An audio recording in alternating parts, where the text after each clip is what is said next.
ইসলামে দুইটা জিনিস আছে, দুইটা চাকা আছে। রেলগাড়ি যেমন দুই চাকার উপর ভর করে করে চলে, মুসলমানকে আল্লাহ চাকা একটা না, চাকা দিয়েছেন দুইটা। এক চাকা হলো লা ইলাহা ইল্লাল্লাহ, আর এক চাকা হলো মুহাম্মাদুর রাসূলুল্লাহ। প্রথম চাকা হলো আল্লাহর হুকুম, দ্বিতীয় চাকা হলো নবীজির তরিকা। হুকুম নিবা আল্লাহর থেকে, তরিকা নিবা তুমি অন্য কারো থেকে, এটাকে ইসলাম বলে না। হুকুমও আল্লাহর, তরিকাও আল্লাহর। এটার নামই দ্বীন, এটার নামই ইসলাম, এটার নামই শরিয়ত, আর এটার নাম সহি পন্থা আর সিরাতুল মুস্তাকিম। আর যদি হুকুম নেয় আল্লাহ থেকে, তরিকা নেয় অন্য কারো থেকে, সেটা ভণ্ডামি ছাড়া কিচ্ছু না। যেমন বহুত ভণ্ড আছে, বিভিন্ন মাজারে মাজারেও থাকে, কিন্তু আল্লাহকে খুশি না করে তারা ইবলিসকে খুশি করার চেষ্টা করে। তারা দেখা যায় বিভিন্ন নিষিদ্ধ জিনিস পর্যন্ত সেবন করে, নারীর ক্ষেত্রে পর্দা পশিদা পর্যন্ত রক্ষা করে না, আরো বহুত আকাম কুকাম করে। আর জিজ্ঞাসা করলে বলে, আরে আল্লাহরই পেতে চাই, আল্লাহর মারিফত হাসিল করতে চাই, আল্লাহ তাআলার ইশকার মহব্বত অন্তরে বসাতে চাই। আরে আল্লাহর ইশক মহব্বত বসাতে চাও, ভালো কথা। আল্লাহকে ভালোবাসতে চাও, ভালো কথা। আল্লাহর মারিফত হাসিল করতে চাও, ভালো কথা। কিন্তু তরিকা তুমি কার তরিকা নিলা? হুকুমও নিতে হয় আল্লাহর থেকে, তরিকাও নিতে হয় রাসূলুল্লাহ সাল্লাল্লাহু আলাইহি ওয়াসাল্লাম থেকে। একজনের থেকে হুকুম নিলা, তার তরিকা তুমি তোমার যার মনে চায় তার থেকে নিলা, এটাকে ইসলাম বলে না। এটাকে যদি ইসলাম বলতো, কালেমায় দুই অংশ লাগতো না। কালেমায় দুই অংশ কিসের জন্য? এজন্যই যে হুকুম আল্লাহ, তরিকা মুহাম্মদুর রাসূলুল্লাহ সাল্লাল্লাহু আলাইহি ওয়াসাল্লাম। কোরআনে আল্লাহ মূলনীতি দেন, আল্লাহ মূলনীতি দেন। আল্লাহ বলেন আকিমুস সালাহ, বান্দা সালাত কায়েম কর। কিভাবে সালাত কায়েম করব? আল্লাহ নবী বলে দিয়েছেন, সাল্লু কামা রাআইতুমুনি উসাল্লি। আরে আমারে দেখ আমি কিভাবে সালাত আদায় করি, ওবো সেভাবে সালাত আদায় কর। তা আল্লাহ দিলেন মূলনীতি, ব্যাখ্যা দিলেন নবীজি। নবীর ব্যাখ্যা কেন দিতে হলো? কোরআনে আছে কথা। আল্লাহ বলেন লিতুবাইয়িনা লিন-নাসি মা নুজিলা ইলাইহিম। এই কোরআন তোমার উপর কেন নাজিল করলাম? এই কোরআন তোমার ভায়া হয়ে উম্মতের কাছে, বান্দার কাছে কেন পৌঁছালাম? কারণ জানো? কারণ হলো তুমি ব্যাখ্যা করে দিবা। এই কোরআন যার যেভাবে মনে চায় সেভাবে বুঝলে হবে না, তোমাকে ব্যাখ্যা করে দিতে হবে। এই ব্যাখ্যা আমার থেকে নিয়ে নিয়ে জাতির কাছে পৌঁছাতে হবে। কারণ নবী নিজের থেকে একটা কথাও বলেন না দ্বীনের ব্যাপারে। সূরা নাজম আয়াত 3 এবং 4 আল্লাহ বলেন, ওমা ইয়ানতিকু আনিল হাওয়া। আরে মুহাম্মদ একটা কথাও মন গড়া বলে না রে। ইন হুয়া ইল্লা ওয়াহয়ু ইউহা। যা বলে সব রবের পক্ষ থেকে নাজিল করা ওহী। তো নামাজ কিভাবে পড়বেন? বিস্তারিত বিধান নবীর থেকে শিখতে হলো। না হলে কয়েক তো পড়বেন, কোন টাইমে ওয়াক্ত শুরু, কোন টাইমে ওয়াক্ত শেষ, হাত কিভাবে বাঁধবেন, রুকু সিজদা কিভাবে করবেন, নামাজের বিস্তারিত বিধানগুলো পুরো কোরআন পড়েন না। আলহামদুলিল্লাহ আলিফ থেকে মিনাল জিন্নাতি ওয়ান নাসি সিন পর্যন্ত খুঁজে পাবেন না।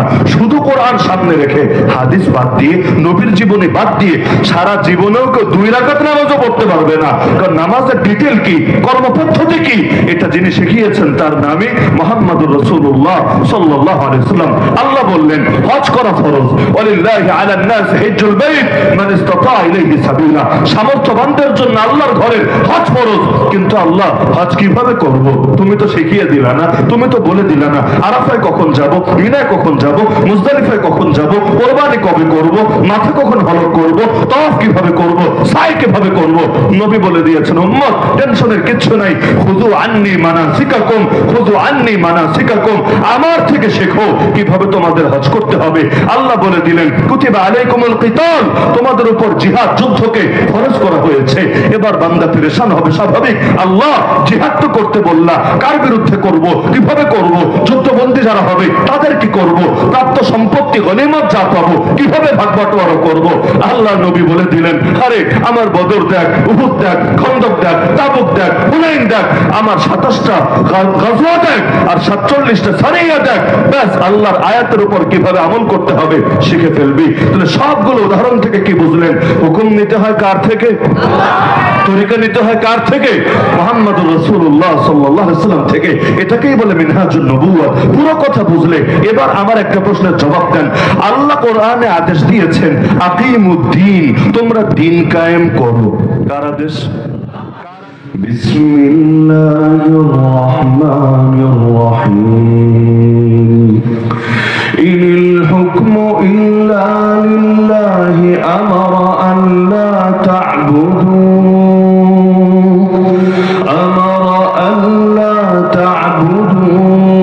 ইল্লা ইয়্যাহু যালিকা ad-দীনুল কাইয়্যিম ওয়ালাকিন্না আকসার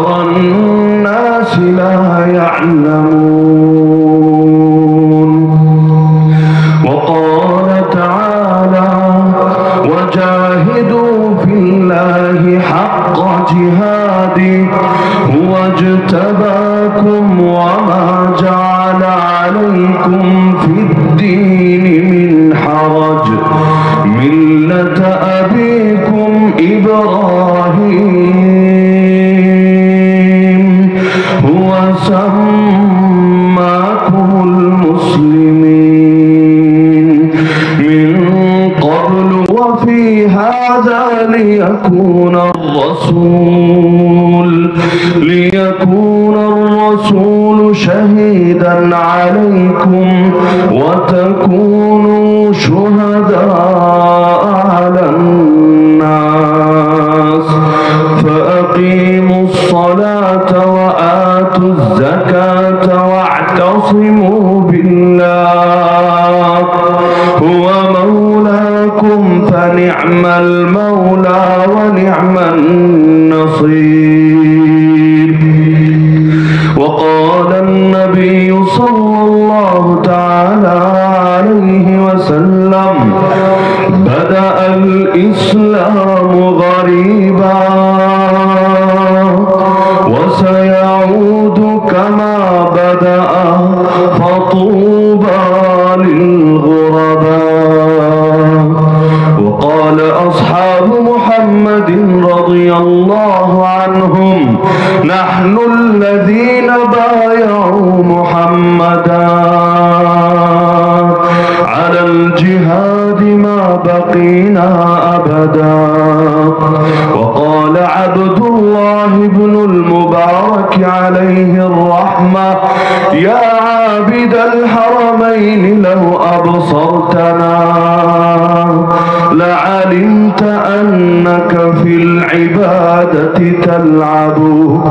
آمنت بالله صدق الله العلي العظيم وبلغنا رسوله النبي الكريم ونحن على ذلك لمن الشاهدين والشاكرين والعاقبة للمؤمنين والمتقين والمجاهدين والحمد لله رب العالمين.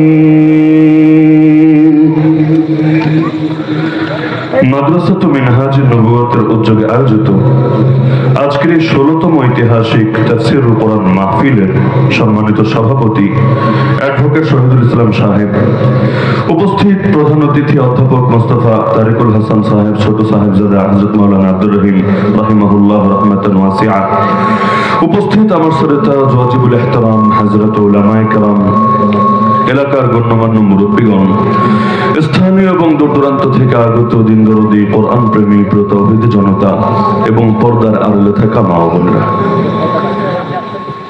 আলহামদুলিল্লাহ রব্বুল আলামিনের অশেষ অনুগ্রহে রব্বুল আলামিন দীর্ঘকাল পর আমাদেরকে আবারও একত্রিত হওয়ার তৌফিক দান করলেন। কারো কারো কাছে কেমন লাগতে পারে, হুজুর দীর্ঘকাল পর একত্রিত কিভাবে হলেন? জীবনে তো আসেনি নাই কালীগঞ্জে, আসেন নাই তো দেখাও হয় নাই, তো দীর্ঘকাল পর সাক্ষাতের মানেটা কি? দুনিয়ার মধ্যে দেখা হয় নাই কথা অবশ্যই সত্য, কালীগঞ্জে পূর্বে আসি নাই এ কথাও সত্য, এমনকি আসতামও না যদি না সমমনা মানুষের পক্ষ থেকে দাওয়াত আসতো। কারণ সব জায়গায় যেই জায়গায় বিশেষ করে চেনা জানা থাকে না, যাওয়ার ব্যাপারে ভিতর থেকে আলাদা আগ্রহ পাওয়া যায় না। কিন্তু আমাদের হযরত যিনি এতক্ষণ পর্যন্ত উপস্থাপনা করছিলেন, বিশিষ্ট ইসলামী চিন্তাবিদ ও মুফাসসিরে কোরআন হযরত মাওলানা মুহাম্মদ রুহুল আমিন সাহেব যখন দাওয়াত দিয়েছেন, হুজুরকে জিজ্ঞাসা করে দেখতে পারেন, তার মসজিদে বসেই যখন দাওয়াত দিয়েছেন আমি একবারও পাশ কাটিয়ে যাওয়ার চেষ্টা করি নাই, বরঞ্চ যদিও অচেনা জায়গা অজানা জায়গা, কিন্তু দাওয়াত দিতে দেরি হয়েছে কিন্তু আমি কবুল বলতে দেরি হয় নাই। কিসের জন্য? কারণ দুনিয়ার মধ্যে মানুষের মহাব্বত তৈরি হয় পরে, আসল মহাব্বত তৈরি হয়েছে রূহের জগতে থাকতে। আল্লাহ রাসূল সাল্লাল্লাহু আলাইহি ওয়াসাল্লাম বলেন আল আরওয়াহু জুনুদুম মুজান্নাদা, রূহগুলো দুনিয়াতে আসার আগে রূহের জগতে সব ছিল একসাথে সম্মিলিত বাহিনীর মতো। সম্মিলিত বাহিনী যেমন সকলে একসাথে থাকে, তারাও সকলে একসাথে ছিল। ফামা তাআরাফা মিনহা ইতালাফা, সেখানে যাদের পরিচয় ঘটেছে দুনিয়াতে তাদের মধ্যে মিল মহাব্বত তৈরি হয়েছে। ওমা তানাকারা মিনহা, আর একসাথে থাকার পর রূহের জগতে যাদের পরিচয় হয় নাই ইখতালাফা, দুনিয়াতে আসার পর তাদের মধ্যে দ্বন্দ্ব, বিরোধ, ঝামেলা, সংঘাত লেগেই থাকে। তাহলে আসল মহাব্বত দুনিয়াতে না, আসল মহাব্বত হয়েছে রূহের জগতে। সেখানে যাদের মহাব্বত হয়েছে দুনিয়াতে আসার পর সেটা প্রকাশিত হয়েছে। যার কারণে আমাদের সাক্ষাৎ কালীগঞ্জে প্রথম না রূহের জগতে প্রথম? রূহের জগতে সাক্ষাৎ হয়েছে বলেই, পরিচয় হয়েছে বলেই দুনিয়াতে মহাব্বত তৈরি হয়েছে। যাদের সাথে পরিচয় হয় নাই মহাব্বত তৈরি হয় নাই। মুহাদ্দিসিনে কেরামে হাদিস পড়ে পেরেশান যে সব রূহ যদি এক জায়গায় থাকে, কারো সাথে পরিচয় হলো আর কারো সাথে হলো না, এই পার্থক্য ঘটার কি কারণ? একসাথে থাকলে সবার সাথেই তো পরিচয় হবে, না হলে কারো সাথে হবে না। কিন্তু কয়েকজনের সাথে হলো, কয়েকজনের সাথে হলো না, কারণটা কি? তারা ব্যাখ্যা করেছেন, যাদের মধ্যে আদর্শিক মিল আছে, যাদের মধ্যে আদর্শিক ঐক্য আছে, তাদের মধ্যেই মৌলিকভাবে সেখানে মহাব্বত তৈরি হয়েছে। কারণ আল্লাহ তাআলা মানুষকে ফিতরতের উপর সৃষ্টি করেছেন। নেচার কার কেমন হবে আল্লাহ সৃষ্টি লগ্ন থেকেই তার ভেতরে গেঁথে দিয়েছেন। আদর্শিক মিল যাদের ভেতর থাকে তারা সেখানেও পরিচিত হয়েছে, দুনিয়াতে আসার পর মহাব্বত লালন করেছে। এখন বাড়ি যতই দূরে থাকুক না কেন, এলাকা যতই দূরে হোক না কেন, আরে ডক্টর আফিয়া সিদ্দিকার বাড়ি কোথায়? নড়াইলেও তো না, ঝিনাইদহেও তো না, যশোরেও তো না, বাংলাদেশেও তো না, এমনকি তাকে জিন্দগি থেকেও দেখেনো নাই। কিন্তু এখনো যে আল্লাহর বান্দি প্রায় 2 যুগ হতে চললো আমেরিকার কারাগারে বন্দী, তার জন্য কার মন না কাটে? আরে মসজিদে আকসায় জীবনে কোনোদিন যাই নাই, আগামীতে কোনোদিন যেতে পারবো এমন ভরসাও নাই, কিন্তু আল আকসার জন্য কার দিল না কাঁদে? আরে এখনো যে চীনের মধ্যে জিনজিয়াং গোটা প্রদেশটাকে মুসলমানের জন্য আস্ত জিন্দানখানা বাকি নিয়ে রাখা হয়েছে, এর জন্য কার ভেতরে না পড়ে? এই যে কাশ্মীর রক্ত ঝরে আরাকানে মুসলমানদেরকে পুড়িয়ে মারে, এর জন্য কার ভেতর রক্তক্ষরণ না হয়? এই যে আলেম ওলামা 1,500 আলেম 2021 সালে গ্রেফতার হলো, এরপর সেই ফ্যাসিস্ট সরকার তাদের কাউকে 6 মাস, কাউকে 1 বছর, কাউকে 2 বছর, কাউকে 3 বছর দীর্ঘকাল পর্যন্ত জুলুম করলো। আরে অনেকে আছে জীবনে সে আলেমদেরকে দেখাও নাই, তো তাদের জন্য কাঁদে নাই, তাদের জন্য মন পড়ে নাই, তাদের জন্য দোয়া করে নাই, এমন লোক কয়জন পাওয়া যাবে? তো দুনিয়ার মধ্যে দেখা হলেই মহাব্বত হবে আর দেখা না হলেই মহাব্বত হবে না, এমন তো কথা না। আরে আল্লাহ রাসূল সাল্লাল্লাহু আলাইহি ওয়াসাল্লামের তো দেখা হয়েছিল একবার না বারবার বারবার আবু জাহলের সাথে, কিন্তু আবু জাহল তো নবীকে ভালোবাসতে পারে নাই, আমাদের সঙ্গে দেখা হয় নাই, 1,500 বছর হতে চললো, তাতে কি? আল্লাহর কসম, নবীর ভালোবাসায় আমাদের অন্তরে কোনো ত্রুটি না। আমাদের অন্য পুঁজিতে কমতি থাকতে পারে, কিন্তু আল্লাহর নবীর মহাব্বতে আলহামদুলিল্লাহ কমতি আছে এমনটা আমরা মনে করি না। যার কারণে নবীর মহাব্বতে জান বিলিয়ে দিলেও হতাশার কিছু মনে হয় না। আদর্শিক মিলটা বড় জিনিস। এই যে মাদ্রাসাতুল মিনহাজুন নবুওয়াত নামের মধ্যেই কিন্তু বিশাল মেসেজ। মিনহাজুন নবুওয়াত মানে নবুওয়াতের পথ, নবুওয়াতের কর্মপন্থা, নবুওয়াতের ধারা, নবুওয়াতের আদর্শ। ইসলামে 2টা জিনিস আছে, 2টা চাকা আছে। রেলগাড়ি যেমন 2 চাকার উপর ভর করে করে চলে, মুসলমানকে আল্লাহ চাকা একটা না, চাকা দিয়েছেন 2টা। এক চাকা হলো লা ইলাহা ইল্লাল্লাহ, আর এক চাকা হলো মুহাম্মাদুর রাসূলুল্লাহ। প্রথম চাকা হলো আল্লাহর হুকুম, দ্বিতীয় চাকা হলো নবীজির তরিকা। হুকুম নিবা আল্লাহর থেকে, তরিকা নিবা তুমি অন্য কারো থেকে, এটাকে ইসলাম বলে না। হুকুমও আল্লাহর, তরিকাও আল্লাহর, এটার নামই দ্বীন, এটার নামই ইসলাম, এটার নামই শরিয়ত, আর এটার নামই সহি পন্থা as-সিরাতুল মুস্তাকিম। আর যদি হুকুম নেয় আল্লাহর থেকে, তরিকা নেয় অন্য কারো থেকে, সেটা ভণ্ডামি ছাড়া কিচ্ছু না। যেমন বহুত ভণ্ড আছে, বিভিন্ন মাজারে মাজারেও থাকে, কিন্তু আল্লাহকে খুশি না করে তারা ইবলিসকে খুশি করার চেষ্টা করে। তারা দেখা যায় বিভিন্ন নিষিদ্ধ জিনিস পর্যন্ত সেবন করে, নারীর ক্ষেত্রে পর্দা পশিদা পর্যন্ত রক্ষা করে না, আরো বহুত আকাম কুকাম করে। আর জিজ্ঞাসা করলে বলে আরে আল্লাহরই পেতে চাই, আল্লাহর মারিফত হাসিল করতে চাই, আল্লাহ তাআলার ইশকার মহব্বত অন্তরে বসাতে চাই। আরে আল্লাহর ইশক মহব্বত বসাতে চাও ভালো কথা, আল্লাহকে ভালোবাসতে চাও ভালো কথা, আল্লাহর মারিফত হাসিল করতে চাও ভালো কথা, কিন্তু তরিকা তুমি কার তরিকা নিলা? হুকুমও নিতে হয় আল্লাহর থেকে, তরিকাও নিতে হয় রাসূলুল্লাহ সাল্লাল্লাহু আলাইহি ওয়াসাল্লাম থেকে।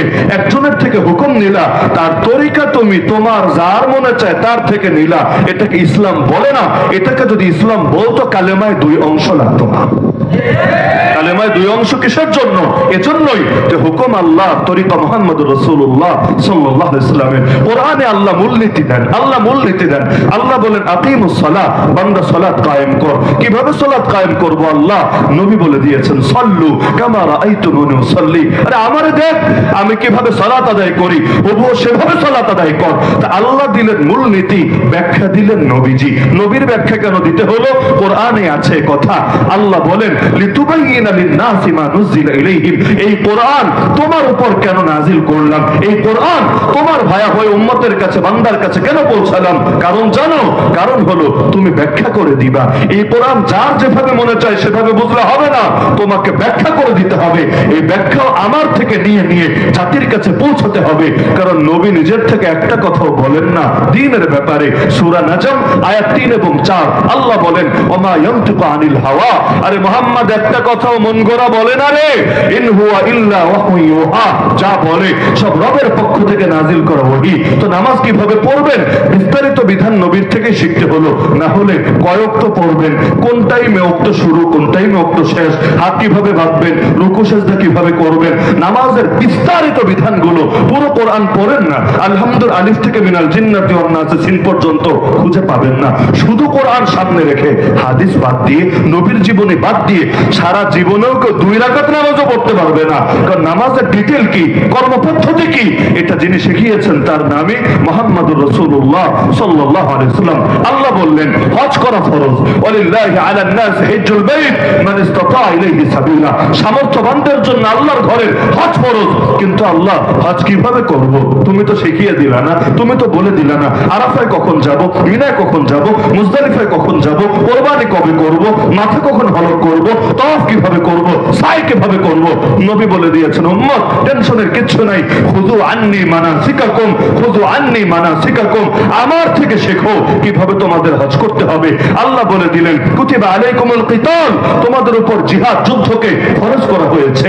এবার বান্দা পেরেশান হবে স্বাভাবিক। আল্লাহ জিহাদ তো করতে বললা, কার বিরুদ্ধে করব, কিভাবে করব, যুদ্ধবন্দী যারা হবে তাদের কি করব, প্রাপ্ত সম্পত্তি গনিমত যা পাবো কিভাবে ভাগ বাটোয়ারা করব?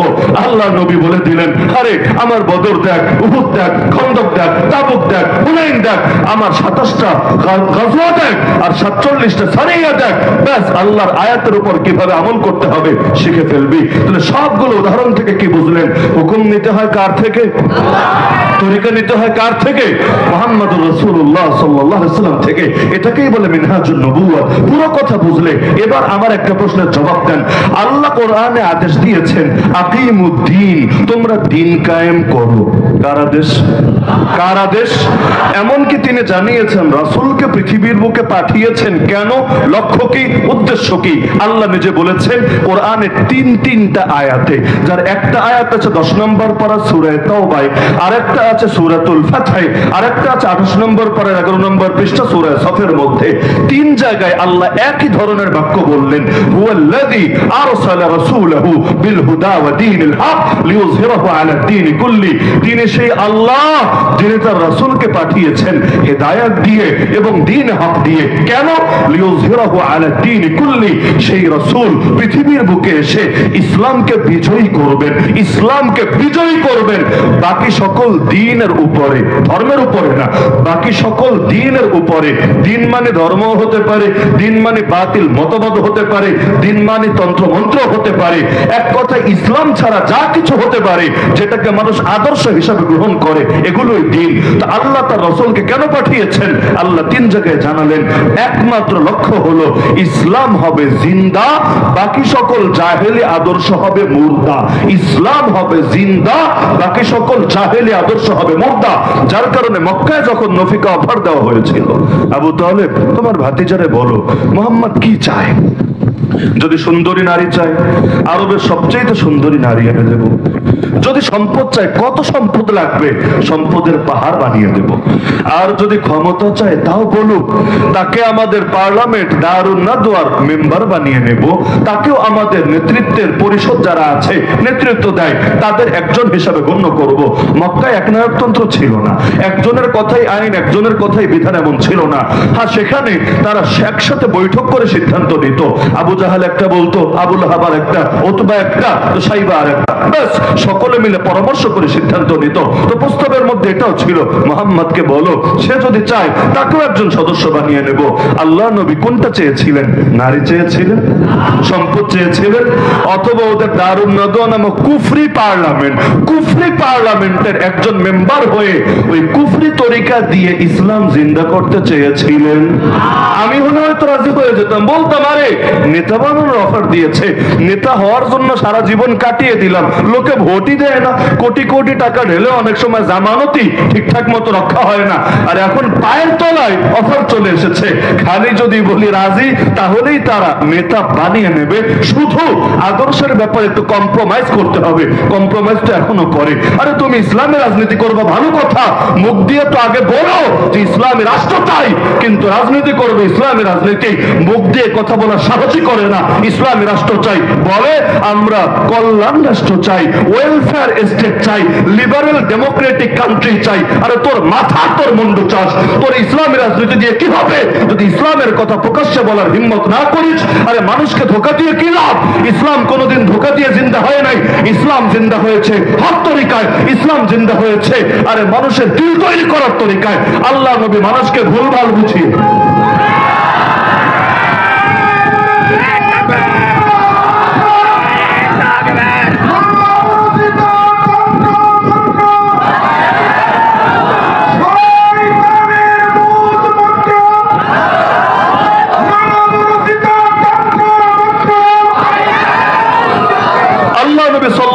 মানুষকে ভুলভাল বুঝিয়ে আইওয়াশ করে ব্রেন ওয়াশ করে তিনি ক্ষমতায় যান নাই।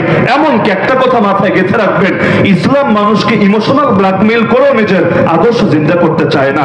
আল্লাহ তাআলার কোরআন খুলেন, দেখবেন জায়গায় জায়গায় আল্লাহ বিবেককে আকর্ষণ করতে চেয়েছেন, বিবেককে জাগাতে চেয়েছেন। কোরআনে আয়াতগুলো বিভিন্ন জায়গায় পাবেন। আফালা তাকিলুন, বান্দা তোরা কি আকল খাটাবি না? আফালা তুবসিরুন, তোরা কি দৃষ্টি মেলে একটু দেখবি না? ওয়ালাকাদ ইয়াসসারনাল কুরআনা লিযিকরি ফাহাল মিন মুদ্দাকির, আমি আল্লাহ কোরআনকে সহজ করেছি উপদেশ গ্রহণের জন্য, আছো কোন উপদেশ গ্রহণকারী? তা আল্লাহ তাআলা জায়গায় জায়গায় কথাগুলো কেন বললেন? এমনকি আল্লাহ নিজে জানিয়েছেন 19 নম্বর পারায় সূরা ফুরকানের মধ্যে, যে রহমানের খাঁটি বান্দা কারা জানো? ওয়াল্লাযীনা ইযা যুকিরু বিআয়াতি রাব্বিহিম, যাদেরকে রবের আয়াত দিয়ে উপদেশ দেওয়া হলে লাম ইয়াখিরু আলাইহা সুম্মা ওয়া হুম ইয়ানা, অন্ধ আর বধিরের মতো পড়ে থাকে না। অন্ধ চোখে দেখে না, বধির কানে শোনে না। আল্লাহর খাঁটি বান্দা যারা, তারা অন্ধ হয় না, বধির হয় না, তারা চোখ দিয়ে দেখে, কান দিয়ে শোনে, আকল দিয়ে ফিকির করে, অন্তরের মধ্যে হেদায়েত ধারণ করে। যার কারণে ইসলাম যখন দুর্বল ছিল তখনও কারো উপর আরে এমন জাদু করে করে ক্ষমতা বিস্তার করে নাই যে এমন কান্নাকাটি করে এক বয়ান দিবে যে কান্না ঠেলায় বাচ্চার রাজি হবে, অথচ তার দিল তৈরি হবে না। আবেগের শিকার হয়ে সেই বান্দা সাময়িকভাবে ফিরে আসবে। আবেগ ভাই সাময়িক, আজ আছে তো কাল নেই। বিবেকের দ্বারা যেটা হয় সেটা হয় স্থায়ী। এমনকি শহীদ আব্দুল্লাহ আজম রহমতুল্লাহ আলাইহি বলতেন, আবেগ থেকে কেউ যদি জিহাদের ময়দানে সৈনিক হয়েও আসে, সে স্থির থাকতে পারবে না। এক আবেগ দিয়ে ময়দানে আসবে, আর এক আবেগ দিয়ে হয়তো ময়দান থেকে ভাগবে। কিন্তু কেউ যদি বিবেকের মধ্যে শাহাদাতের তামান্না বসাতে পারে, আর একবার যদি ময়দানে আসে, লাশ হওয়া ছাড়া ফিরবে না ময়দান থেকে।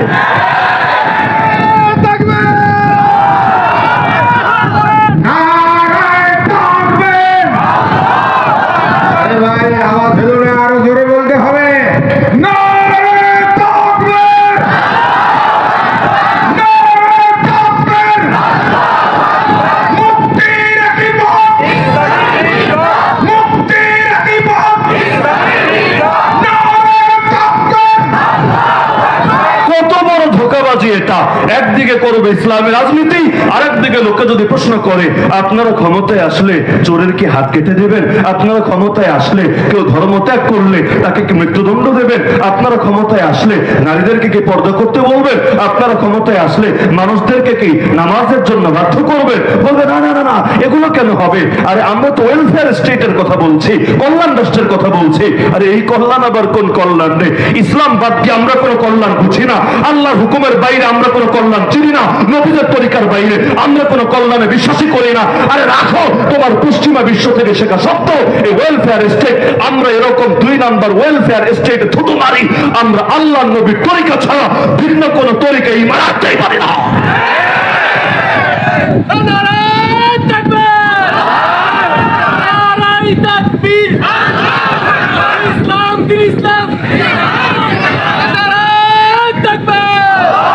এখন কেউ এসে আবার বোঝাতে পারেন হুজুর এক লাফেই তো গাছের আগে ওঠা যায় না, সিঁড়ি না বেয়েই তো দ্বিতীয় তলায় পৌঁছা যায় না। এগুলো হলো হেকমত। হেকমত নাম দিয়ে দিয়েছে হেকমত। হেকমত মানে কি? 1 চামচ হক আর 2 চামচ বাতিল মিশিয়ে শরবত বানিয়ে খেয়ে ফেলা। আরে খোলবাটা কোরআন, ওয়ালা তালবিসুল হাক্কা বিল বাতিল। আল্লাহর স্পষ্ট ফরমান, বান্দা হক আর বাতিলকে মিশিয়ে ফেলো না। ওয়া তাকতুমুল হাক্কা ওয়া আনতুম তা'লামুন, জেনে বুঝে হক গোপন করো না। আরে এরা যেই তরিকায় চলে না, বিশ্বাস করেন ওই তরিকার অফার আমার নবীকে মক্কার যুগে দেওয়া হয়েছিল। খালি যদি রাজি হতেন, আমার নবীকে এই সুযোগটা ঠিকই দেওয়া হয়েছিল। নবী রাজি হন নাই। কেন রাজি হন নাই? তাওহীদ মানেই হলো প্রথমে আল্লাহর সার্বভৌমত্বে বিশ্বাস করা। আরে তাওহীদ মানে কখনোই এটা না আল্লাহ সার্বভৌমত্ব আর মানুষের সার্বভৌমত্ব বেশি একাকার করে ফেলা। নবী কেন জান নাই দারুন নদওয়ার মেম্বার হতে? দ্বিতীয় কোনো ব্যাখ্যা আনতে পারবেন না কিয়ামতের আগে। একমাত্র ব্যাখ্যা, নবী যদি ক্ষমতায় যেতেন ওই তরিকায় কি হতো জানেন? নবী একটা রায় দিতেন, তারা ভিন্ন একটা রায় দিত। যেমন নবী বলতেন চোরের সাজা হলো হাত কাটতে হবে কবজি থেকে যদি 10 দিরহাম পরিমাণ সম্পদ চুরি করে। আবু জাহল বলতো না রে ভাতিজা, আগে দেখতে হবে লোকটা দলের লোক না বিরোধী দলের লোক। যদি দলের লোক হয় মাথায় তুলে নাচতে হবে, আর বিরোধী দলের লোক হলে এখান থেকে না, প্রয়োজন এখান থেকে কেটে দিতে হবে। আবু লাহাব বলতো না না, এগুলো হলো পুরনো যুগের সেকেল যুগের বর্বরতা। আরে এত জটিল করলে হবে না, মানুষের জন্য সহজ করতে হবে। চোর চুরি করলে কয়েকটা চর থাপ্পড় দিয়ে 2 মাসের জেল দিয়ে ছেড়ে দিতে হবে। এরকম এক এক মাথা মোটা এক একটা রায় দিত। রায় দেওয়ার পর এখন যিনি সিদ্ধান্ত দেওয়ার দায়িত্বে তিনি এবার হিসাব করতেন, কিরে কোন মতের পক্ষে ভোট বেশি। সবগুলো মত যাচাইয়ের পরে এরপর সিদ্ধান্ত দিতেন। হা জয়যুক্ত হয়েছে, হা জয়যুক্ত হয়েছে, হা জয়যুক্ত হয়েছে, ব্যাস সিদ্ধান্ত পাস। দেখা যেত কখনো নবী পাস, কখনো আবু জাহাল পাস। নাউযুবিল্লাহ। আল্লাহ বলেছেন ব্যাস ইসলাম মানেই হলো আল্লাহর কথার উপর কোনো কথা চলবে না। নবী আল্লাহর পক্ষ থেকে বলার পর সেখানে কেউ আহু শব্দ করতে পারবে না। নবী বলেছেন সঙ্গে সঙ্গে মেনে নিতে হবে। নিজের পক্ষে গেলেও মানতে হবে, বিপক্ষে গেলেও মানতে হবে। এটাই দিন, এটাই ইসলাম। এখানে ব্যক্তি স্বার্থ চলে না। আবু লাহাব, এই আবু লাহাবকে অভিশাপ দিয়ে কোরআনে আসতো একটা সূরা নাই, তাব্বাত ইয়াদা আবি লাহাবি ওয়া তাব। চিন্তা করেন, ইতিহাস পড়েন, এই আবু লাহাবের 5টা বাচ্চা মুসলমান হয়েছিল। যে আবু লাহাবকে অভিশাপ দেওয়া হচ্ছে আর 5টা বাচ্চা কালেমা পড়ে পরবর্তীতে মুসলমান হয়েছিল। এবার আমাকে বলেন, ওই বাচ্চারা যখন কালামে পাক তেলাওয়াত করত, কোরআন মাজিদ খতম করত, তারা তো মনে হয় সূরা লাহাবটা পড়তো না। এটার আগেরটার পরেরটা পরে এটা বাদ দিয়ে চলে যেত না। আরে এটাও তাদের পড়তে গিয়ে নিজের মুখ দিয়ে নিজের বাপরে অভিশাপ দেওয়া লাগতো। তাব্বাত ইয়াদা আবি লাহাবি ওয়া তাব। খালি অভিশাপ না, নিজের বাপ আর জন্মদাত্রী মা তাদেরকে জাহান্নামে বলে ঘোষণা দেওয়া লাগতো। সায়াসলা নারান যাতা লাহাবি ওয়া ইমরাতু। আবু লাহাব জাহান্নামী আর ওর বউ জাহান্নামী, এই কথা তাদেরও বলা লাগতো। তাদের মনে কি কষ্ট লাগতো না? লাগাটা স্বাভাবিকই, কারণ নিজের বাপ আর নিজের মাকে অভিশাপ দিবে, তাদেরকে জাহান্নামে ঘোষণা দিবে। আরে কোন সন্তানের ভালো লাগবে? কষ্ট তাদেরও লাগতো। কিন্তু ইসলামের জন্য সব ছাড়া যায়, কোনো কিছুর জন্য ইসলাম ছাড়া যায় না। বদর যুদ্ধের অনেক পরে আবু বকর রাদিয়াল্লাহু আনহু এক পুত্র মুসলমান হয়েছিল। একদিন কথা প্রসঙ্গে আবু বকর রাদিয়াল্লাহু আনহুকে বলছে, বাবা তোমাকে বদরের যুদ্ধের ময়দানে আমার তরবারি রেঞ্জের ভেতর পেয়ে গিয়েছিলাম, চাইলে তোমার মাথা দেহ থেকে আলাদা করে দিতে পারতাম, কিন্তু জন্মদাতা বাবা তো তুমি, এজন্য স্বজন প্রীতি করেছি, তোমারে মারি নাই, তোমার কল্লা ফেলি নাই। আবু বকর রাদিয়াল্লাহু আনহু ঈমানের বলে বলিয়ান হয়ে গর্জে উঠলেন, আরে তোর কপাল ভালো রে, আমি আবু বকর যদি তোকে পেতাম আমার তরবারির আঘাত দিয়ে তোর মাথাকে দেহ থেকে আলাদা করে দিতাম।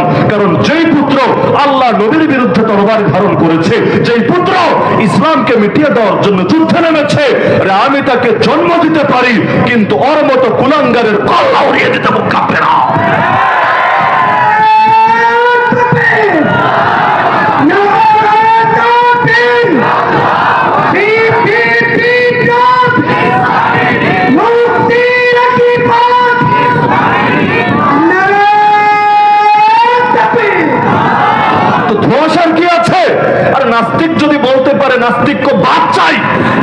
যদি বলতে পারে সেকুলারিজম চাই, লিবারেল যদি বলতে পারে লিবারেলিজম চাই, হিন্দুত্ববাদী যদি বলতে পারে রাম রাজ্য চাই, ইহুদি যদি বলতে পারে দাজ্জাল রাজত্ব, সারা দুনিয়া ব্যাপী ইহুদি রাজত্ব আর নয়া বিশ্ব ব্যবস্থা চাই, আরে তুমি আল্লাহর বান্দা হয়ে, নবীর উম্মত হয়ে, আল্লাহর জমিনে দাঁড়িয়ে, পৃথিবীর সর্বশ্রেষ্ঠ আদর্শের অধিকারী হয়ে, এমনকি তোমার প্রাণের রক্ষাকারী স্বয়ং আল্লাহ, এটা জানার পরও, বোঝার পরও, বিশ্বাস করার পরও, এমনকি হাসবুনাল্লাহু ওয়া নি'মাল ওয়াকিল আর আল্লাহু আকবার এরকম পবিত্র বাক্যগুলো মুখ দিয়ে বলার পরও কিভাবে তুমি হক কথা বলতে ভয় পেতে পারো? হিন্দুত্ববাদী যদি ভয় না পায়, তুমি কেন ভয় পাচ্ছ? কাদিয়ানি যদি ভয় না পায়, তুমি কেন ভয় পাচ্ছ? হিজবুত তাওহীদ যদি ভয় না পায়, তুমি কেন ভয় পাচ্ছ? যারা নবীরা গালি দেয়, ওরা যদি ভয় না পায়, তুমি কেন ভয় পাচ্ছ? ওদের সঙ্গে আল্লাহ নাই, তাও ভয় পাচ্ছে না। তোমার সঙ্গে আল্লাহ আছে, আর যার সাথে আল্লাহ আছে তার কিছুই লাগে না, তারপর তোমার মুখে মুনাফিকি কথা, আর এটা কিছুতেই মুমিন মেনে নিতে পারে না। কিসের হিকমত? কিসের হিকমত? হিকমত আদেশ এদেরকে আগে দিয়েছেন না নবীকে আগে দিয়েছেন? কোরআনকে আমাদের উপর আগে এসেছে না নবীর উপরে এসেছে? নবীর মাধ্যম হয়ে আমাদের পর্যন্ত পৌঁছেছে, তো নবীকে কি আল্লাহ হিকমতের আদেশ দেন নাই? দেন নাই? উদউ ইলা সাবিল রাব্বিকা বিল হিকমা, তুমি মুহাম্মদ মানুষকে দাওয়াত দিবা রবের পথে হিকমতের সাথে। এই আদেশ কি প্রথম আমার কাছে এসেছে না নবীর কাছে এসেছে? আচ্ছা, নবীকে আল্লাহ আদেশ করেছেন, নবী তো সেই আদেশ পালন করেন নাই, তাই না? আর সম্ভব এটা? কেউ যদি বলে আল্লাহ আদেশ করেছেন, নবী আদেশ পালন করেন নাই, আর ইমানই শেষ, বেঈমান হয়েছে। নবীকে জিন্দা কোরআন কেন বলা হয়? কারণ কোরআনে আল্লাহ থিওরি যেটা দিয়েছেন, নবী সেটা প্র্যাকটিস করে করে উম্মতকে হাতে কলমে শিখিয়ে গিয়েছেন। তো যার কারণে আল্লাহর নবী যেটা করেছেন সেটাই হিকমত। হিকমত মানে সুন্নাহ। হিকমত মানে কি? ওই যে বলি না কোরআন আর সুন্নাহ, কোরআন আর সুন্নাহ। কোরআন মানে থিওরি, সুন্নাহ মানে প্র্যাকটিস। বেশ, এখন থিওরিক্যাল ভাবেও নিতে হয়, প্র্যাকটিক্যাল ভাবেও নিতে হয়। এজন্যই লা ইলাহা ইল্লাল্লাহ আছে, মুহাম্মাদুর রাসূলুল্লাহ আছে। আল্লাহর কসম করে বলি, হিকমত মানে হক আর বাতিল মিশে একাকার করে ফেলা না। হিকমত মানে ইউরোপ আমেরিকার ভাষায় কথা বলা না। হিকমত মানে গণতন্ত্রের পথ দিয়ে ইসলাম কায়েমের চেষ্টা করা না। হিকমত মানে আল্লাহর নবীর তরিকায় আল্লাহর নবীর এই শরীয়তকে জমিনে জিন্দা করা। বেশ, কথা ক্লিয়ার।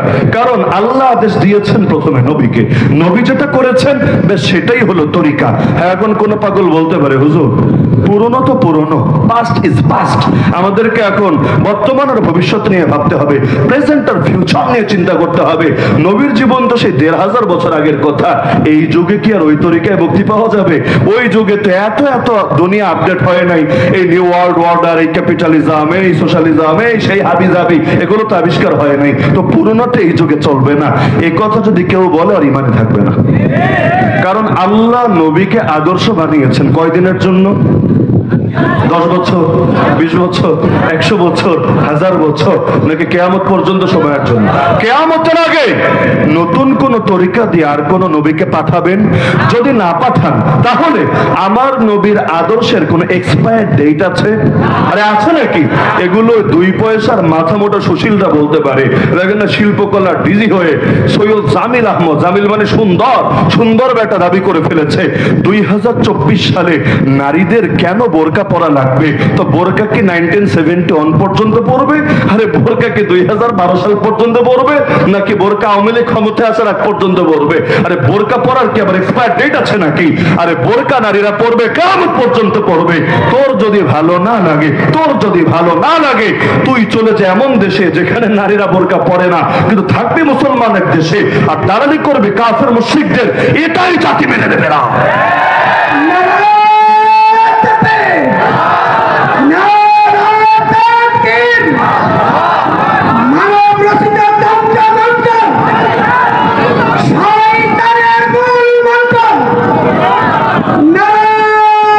তরিকা দিয়েছেন রাসূলের তরিকা। কোরআনে আছে সূরা আহজাব আয়াত নম্বর 19, লাকাদ কানা লাকুম ফি রাসূলিল্লাহি উসওয়াতুন হাসানাহ, তোমাদের জন্য আল্লাহর রাসূলের জীবনীতে রয়েছে উত্তম আদর্শ। কতটা উত্তম আদর্শ? মানে ওই আদর্শ মানার পর দ্বিতীয় কোন আদর্শই লাগবে না। আমাদের গতকাল আজমতে সাহাবা বাংলাদেশের আয়োজিত সিরাত সেমিনারে একটা কথা আমার মানে শোনার পর থেকে বারবার বারবার শুধু মাথায় ভাসছে, আর দিলটা এতটা সন্তুষ্ট হয়েছে। শাইখ হারুন ইজাহার সাহেব, হয়তো অনেকে চেনেন, তিনি তার লেকচার সামান্য সময় 5-6 মিনিট হয়তো কথা বলেছেন, এর মধ্যে একটা বাক্য বলেছেন যে বাংলাদেশের একজন খ্যাতিমান আলেম যিনি লেখকও, হুজুরকে নাকি একদিন জিজ্ঞাসা করেছেন, আপনি কি মাও সেতুং পড়েছেন? বাংলাদেশে যদি বিপ্লব করতে চান, বাংলাদেশে যদি ইসলামকে বিজয় করতে চান, মাও সেতুং পড়া লাগবেই লাগবে, এর কোনো বিকল্প নাই। তো তিনি নাকি জবাব দিয়েছেন, আমাদেরকে শোনালেন গতকাল তার লেকচারে, তিনি জবাব দিয়েছেন, আলহামদুলিল্লাহ সুম্মা আলহামদুলিল্লাহ, আমি মুহাম্মদুর রাসূলুল্লাহ সাল্লাল্লাহু আলাইহি ওয়াসাল্লামের সিরাত পড়েছি। প্রশ্ন করেছে মাও সেতুং পড়েছেন? জবাব দিয়েছে, হ্যাঁ মুহাম্মদুর রাসূলুল্লাহ জীবনে পড়েছি। মানে কি? যে মুহাম্মদুর রাসূলুল্লাহ জীবনে যারা পড়ে, দুনিয়ার আর কিছু যদি নাও পড়ে আটকে থাকবে না তাদের জীবন। হ্যাঁ, এর মানে এটা না যে অন্য কিছু পড়া যাবে না। হাদিসে আছে, আল হিকমাতু দাল্লাতুল হাকিম, আরে জ্ঞান হলো জ্ঞানী ব্যক্তির হারিয়ে যাওয়া সম্পদ। হাইতু ওয়াজাদাহা ফাহুয়া আহাক্কু বিহা, যেখানেই পাবে সেই এটা সবচাইতে বড় হকদার। পড়তে নিষেধ নাই, কিন্তু পড়ার মানে এটা না যে ইসলামে কোনো কিছু কম আছে, আমার নবীর আদর্শে কোনো অসম্পূর্ণতা আছে, যে এখন সেটা পরিপূর্ণ করার জন্য অমুক আর তমুকের তন্ত্র মন্ত্রের আদর্শ গ্রহণ করতে হবে। নাউযুবিল্লাহি মিন যালিক। ইসলাম পরিপূর্ণ, কিয়ামত পর্যন্ত পরিপূর্ণই থাকবে। ইসলাম কায়েম হবে ইসলামী তরিকা দিয়েই, এটার নামই পরিপূর্ণ। যদি কেউ বলে না ইসলাম অপরিপূর্ণ, তার পক্ষেই বলা সম্ভব এই যুগে ইসলাম কায়েমের জন্য কাফের মুশরিকের তরিকা লাগবে। সূরাতুল বাকারা সর্বশেষ আয়াত 286 খুলে দেখেন, প্রথম বাক্যই হলো লা ইউকাল্লিফুল্লাহু নাফসান ইল্লা উসআহা। আল্লাহ কারো উপর সাধ্যের বাইরে বোঝা চাপিয়ে দেন না। সূরা হাজ সর্বশেষ আয়াত, মানে 17 নম্বর পারা লাস্ট আয়াত, আল্লাহ বলছেন, ওয়ামা জাআলা আলাইকুম ফিদ-দীনি মিন হারাজ। আল্লাহ ইসলামের মধ্যে কঠিন বলতে, জটিল বলতে কিছু রাখেন নাই। সহিহ বুখারীর হাদিস, আদ-দীনু ইউসরুন, দিন সহজ। নবী বলে দিয়েছেন, ইয়াসসিরু ওয়ালা তুআসসিরু, সহজ করবা, কঠিন করবা না। তো এতগুলো আয়াত থেকে কি বুঝলেন, হাদিস থেকে কি বুঝলেন? আমার আল্লাহ এমন একটা বিধানও দেন নাই যেটা মানুষের সাধ্যের বাইরে, যেটা মানুষের জন্য জটিল, যেটা পালন করা অসম্ভব, যেটা 2000 সাল পার হওয়ার পর এই পৃথিবীতে আর চলবে না, বরং তো সেটা এক্সপায়ার ডেট হবে, বাদ হবে। বরং আল্লাহ যা দিয়েছেন প্রতিটা জিনিস কিয়ামত পর্যন্ত চলবেই চলবে। তো এখন আল্লাহ রাসূলের তরিকা যদি নেওয়া লাগে, তাহলে আল্লাহ আদেশ দিলেন নবীকে, আকিমুদ্দিন, দিন কায়েম করো। নবী তো দিন কায়েম করেন নাই। আল্লাহ তাকে পাঠালেন ইসলামকে বিজয় করার জন্য, নবী তো ইসলাম বিজয় করেন নাই। আরে করেছেন যে সবচাইতে বড় প্রমাণ হলো সূরা নাসর। আমার ধারণা আপনাদের সবার মুখস্থ আছে, ইযা জাআ নাসরুল্লাহি ওয়াল ফাত, মুখস্থ আছে না মুরব্বিরা? এই সূরা যখন নাজিল হলো, আল্লাহ নবী পড়ে শোনালেন, সব সাহাবীরা মহা খুশি। কেন মহা খুশি? কারণ সূরা নাসর মানে হলো বিজয়ের সূরা।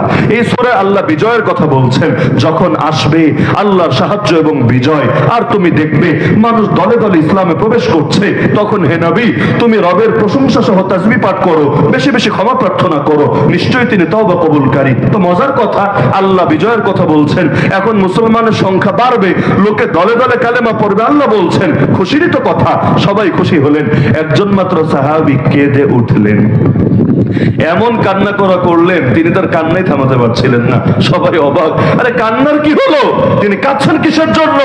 পরবর্তীতে যখন জিজ্ঞাসা করেছে, তিনি বলেছেন, আরে পাগল, তোমরা তো দেখো এই সূরার মধ্যে শুধু ইসলামের বিজয়, আমি তো এই সূরার মধ্যে দেখি আল্লাহর নবীর ওফাতের বার্তা। কিভাবে?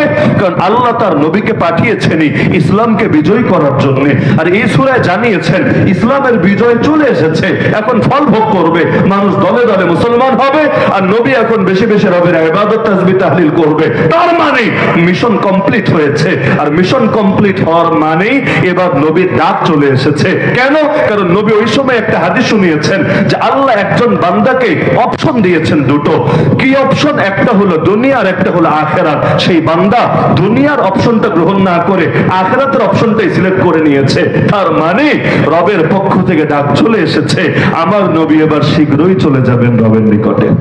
তাহলে ইসলামের বিজয় এটাই ছিল নবীর মূল মিশন। তো ইসলামের বিজয়ের আদেশ আল্লাহ তাকে দিলেন এবং তিনিও ইসলামকে পূর্ণাঙ্গভাবে বিজয়ী করলেন। তো নবী যেই তরিকায় বিজয়ী করেছেন সেটাই কি মুসলমানের তরিকা হবে না? যদি কেউ বলে নবীর তরিকা আমার তরিকা হবে না, আমি ফতোয়া দিচ্ছি সে আহলে সুন্নাত নাম ধারণ করার যোগ্যতা রাখে না। তুমি নতুন করে না মানো, আমাদের আপত্তি নাই, কিন্তু আহলে সুন্নাত ওয়াল জামাত মানে কি? শব্দের অর্থই হলো নবীর আদর্শই আমার আদর্শ, সাহাবীদের আদর্শ আমার আদর্শ, তাকে ক্লিয়ার করো। কোন ক্ষেত্রে? শুধু নামাজের ক্ষেত্রে, শুধু রোজার ক্ষেত্রে, শুধু হজের ক্ষেত্রে, শুধু যাকাতের ক্ষেত্রে? যদি আংশিক মানো তাহলে বলো আমি হলাম আংশিক আহলে সুন্নাত ওয়াল জামাত। আর যদি পুরো মানো তাহলে ব্যক্তিগত জীবনেও যেভাবে মানতে হবে, পরিবারেও মানতে হবে, সমাজেও মানতে হবে, রাষ্ট্রেও মানতে হবে, রাজনীতিতেও মানতে হবে, অর্থনীতিতেও মানতে হবে, বিচার আচারেও মানতে হবে, আইন কানুনও মানতে হবে, শিক্ষা দীক্ষাও মানতে হবে। যে আংশিক মানে আর আংশিক মানে না, তাকে আহলে সুন্নাত বললে আহলে সুন্নাত শব্দের লাজ থাকে না। যেমন এক দুইটা একটু কষ্ট দেই, কষ্ট না দিলে আমার ভালো লাগে না। বাংলাদেশে এখন বর্তমান সময়ে যেই কয়েকজন সবচাইতে বড় পাবলিক ফিগার, সেলিব্রিটি, এর মধ্যে একজন আছে না মঞ্জুর আল মতিন। স্যার তো ভালো চিনবেন, এতে একই লাইনের আইনজীবী এবং সংবাদ উপস্থাপক। আন্দোলনে তার ব্যাপক ভূমিকা ছিল। কিন্তু আজকে আল্লাহর বান্দা দাবি করে বসেছে কেউ যদি এলজিবিটি কিউ চায়, ওই সমকামীদের অধিকার যদি চায়, তাহলে তো সমস্যার কি? সে তো ইসলাম এর অধিকারে কোনো বাধা দিচ্ছে না এবং দলিল দিয়েছে কোরআনের আয়াত দিয়ে, আজিব দলিল, কুল কুল্লু ইয়ামালু আলা শাকিলাতি। আরে প্রতিটা মানুষ, হে নবী বলে দেন, প্রত্যেক মানুষ তার নিজ পন্থায় কাজ করে। তার মানে একজন এভাবে করছে, তার একজন ওভাবে করছে, একজন সমকামীর সাপোর্ট দিচ্ছে, তার একজন দিচ্ছে না। মানে এটাকে স্বাধীনতার অধিকারের পর্যায়ে পৌঁছিয়েছে। হ্যাঁ, আমি মনে করি ব্যক্তিগতভাবে তিনি ইসলামের প্রতি বিদ্বেষ থেকে বলেন নাই, অজ্ঞতা থেকে বলেছেন। হয়তো অজ্ঞতা থেকে বলার কারণে ভুল শুধরেও নেবেন, কিন্তু এখান থেকে কি এটা প্রমাণিত হয় না যে আমাদের সমাজ এমন একটা সমাজ যেখানের মানুষ ইসলাম পুরোপুরি চেনেই না? আরে গ্রামের মানুষের কথা বাদ দেন, যেখানে শহরের এত বড় শিক্ষিত ব্যক্তি ইসলামের একটা সাইডের ব্যাপারে পুরো আধারে, পুরো অন্ধকারে, এবং এই কথা বললে যে ইমান থাকবে না, বেঈমান হয়ে যাবে, এটাই যখন টের পাচ্ছে না, তো গ্রামের মানুষ, খেটে খাওয়া মানুষ, যারা পড়ালেখাই জানে না, নামটাই লিখতে পারে না, তাদের মধ্যেও বিভিন্ন অজ্ঞতা থাকা স্বাভাবিক নাকি স্বাভাবিক না? অবশ্যই স্বাভাবিক। তো সুতরাং আল্লাহ নবীর তরিকা তো জীবনের সব ক্ষেত্রেই নিতে হবে। মাদ্রাসা তো মিনহাজুন নবুওয়া শব্দের দাওয়াত কিন্তু এটাই। এবং আমি মনে করি, কথা খুব লম্বা চড়া কথা বলার আজকে ইচ্ছা নেই, তবে আমি কয়েকটা বার্তা দেব, গুরুত্বপূর্ণ বার্তা। আমি আশা রাখবো যে প্রত্যেকে বার্তাগুলো অন্তরে গেঁথে রাখবেন, কারণ কোন এলাকায় আমি একবার গেলে দ্বিতীয়বার যাওয়ার ইচ্ছা নিয়ে যাই না। কেন? কারণ দ্বিতীয়বার যাওয়ার ইচ্ছা নিয়ে গেলে সব কথা, হক কথা বলা যাবে না। তখন বলতে হবে কোন কথায় পাবলিক খুশি, কোন কথায় হাদিয়া বেশি, কোন কথায় কমিটি রাজি, কোন কথায় সবাই বাধা দেবে। কিন্তু আমরা আগে বলেই নেই, এমন কিছু কথাও হবে যাতে মানুষ কষ্ট পাবে। আল্লাহকে খুশি করতে গিয়ে বান্দারে কষ্ট করা লাগলে আলহামদুলিল্লাহ, কিন্তু বান্দারে খুশি করতে গিয়ে আল্লাহরে কষ্ট দেওয়া লাগলে নাউযুবিল্লাহ। এজন্য আমার নবী তায়েফে মায়ের খেতে খেতে যখন রক্তাক্ত, তখন আল্লাহকে বলছেন, আল্লাহুম্মা ইন লাম ইয়াকুন বিকা গাদাবুন আলাইয়া ফালা উবালি। হে আল্লাহ, আমার উপর যদি আপনার রাগ না থাকে, অসন্তুষ্টি না থাকে, আমার কোনো কিছুতে কোনো পরোয়া নাই। কে মারলো, কে ধরলো, কে ফুলে দিল, কে গালি দিল, কোনো কিছুতে আমার কোনো পরোয়া নাই। আমার তো পরোয়া শুধু এটা, না জানি আপনি নারাজ হয়ে যান আমার উপরে। এই যে কালেমার পতাকা আপনারা উড়িয়েছেন, মাশাআল্লাহ, আমার এলাকায় ঢোকার পরেই মন জুড়িয়ে গিয়েছে। কারণ দেখলাম মোটরসাইকেলে যারা রিসিভ করেছেন, মোটরসাইকেলের সামনেও কালেমার পতাকা। আল্লাহর বান্দারা যারা এখান থেকে ভেতরে নিয়ে গেল, এদের হাতেও কালেমার পতাকা। তো পতাকা অনেক জায়গায় থাকে, কিন্তু এই ছোট ছোট ভাষণ নিয়ে প্রত্যেকের হাতে হাতে ছড়িয়ে যাওয়া, এটা বিরলই বটে। কারণ এই পতাকা টানানোর মানে কত গালি খাওয়া লাগবে। ব্রাজিলের পতাকা টানান, লোকে সুশীল বলবে। আর্জেন্টিনার পতাকা টানান, লোকে আপনাকে ভালোই বলবে। আরে আরো যত যত দেশ আছে টানান, কেউ কিচ্ছু বলবে না। এমনকি সমকামীদের ওই 7 রঙা সেই আপনার এই রংধনুর পতাকা টানান, তবু আপত্তি করবে না। লেকিন কালেমার পতাকা টানিয়ে দেখেন, জঙ্গি বলতে ভুল করবে না। বলবে কি রে, তালেবানের পতাকা কেন এই দেশে? এটা তো জঙ্গিবাদের পতাকা। নাউযুবিল্লাহি মিন যালিক। মানে কালেমাও জঙ্গিবাদ হয়ে গিয়েছে। একটা কাগজের মধ্যে অন্য রং আঁকলে সমস্যা নাই। এই যেমন সাদা, সাদার মধ্যে উপরে আর নিচে 2টা ব্লু দাগ দেন, মাঝখানে 6 কোণা বিশিষ্ট একটা তারা এঁকে দেন, হয়ে যাবে ইসরায়েলের পতাকা। ইসরায়েলের পতাকা সাদার মধ্যে এঁকে দেন, সবাই খুশি। কালেমা দেখেন, সবাই বেজার। তো তোরা বেজার হলেই কি, তোরা খুশি হলেই কি? তোদের হাতে কি হায়াত, না তোদের হাতে জান্নাত? তো এখন মুসলমান তো কালেমার পতাকা উড়াবেই। আর স্বাধীন দেশে যদি ভিন দেশের পতাকা চলতে পারে, স্বাধীন দেশে সবার উপরে কালেমার পতাকাও পাক পাক করে উড়বে। যার ভালো লাগে না, সে প্রয়োজন দেশ থেকে বের হয়ে যাও, কিন্তু আল্লাহর জমিনে আল্লাহর বান্দা কালেমার পতাকা উড়াবে উড়াবে।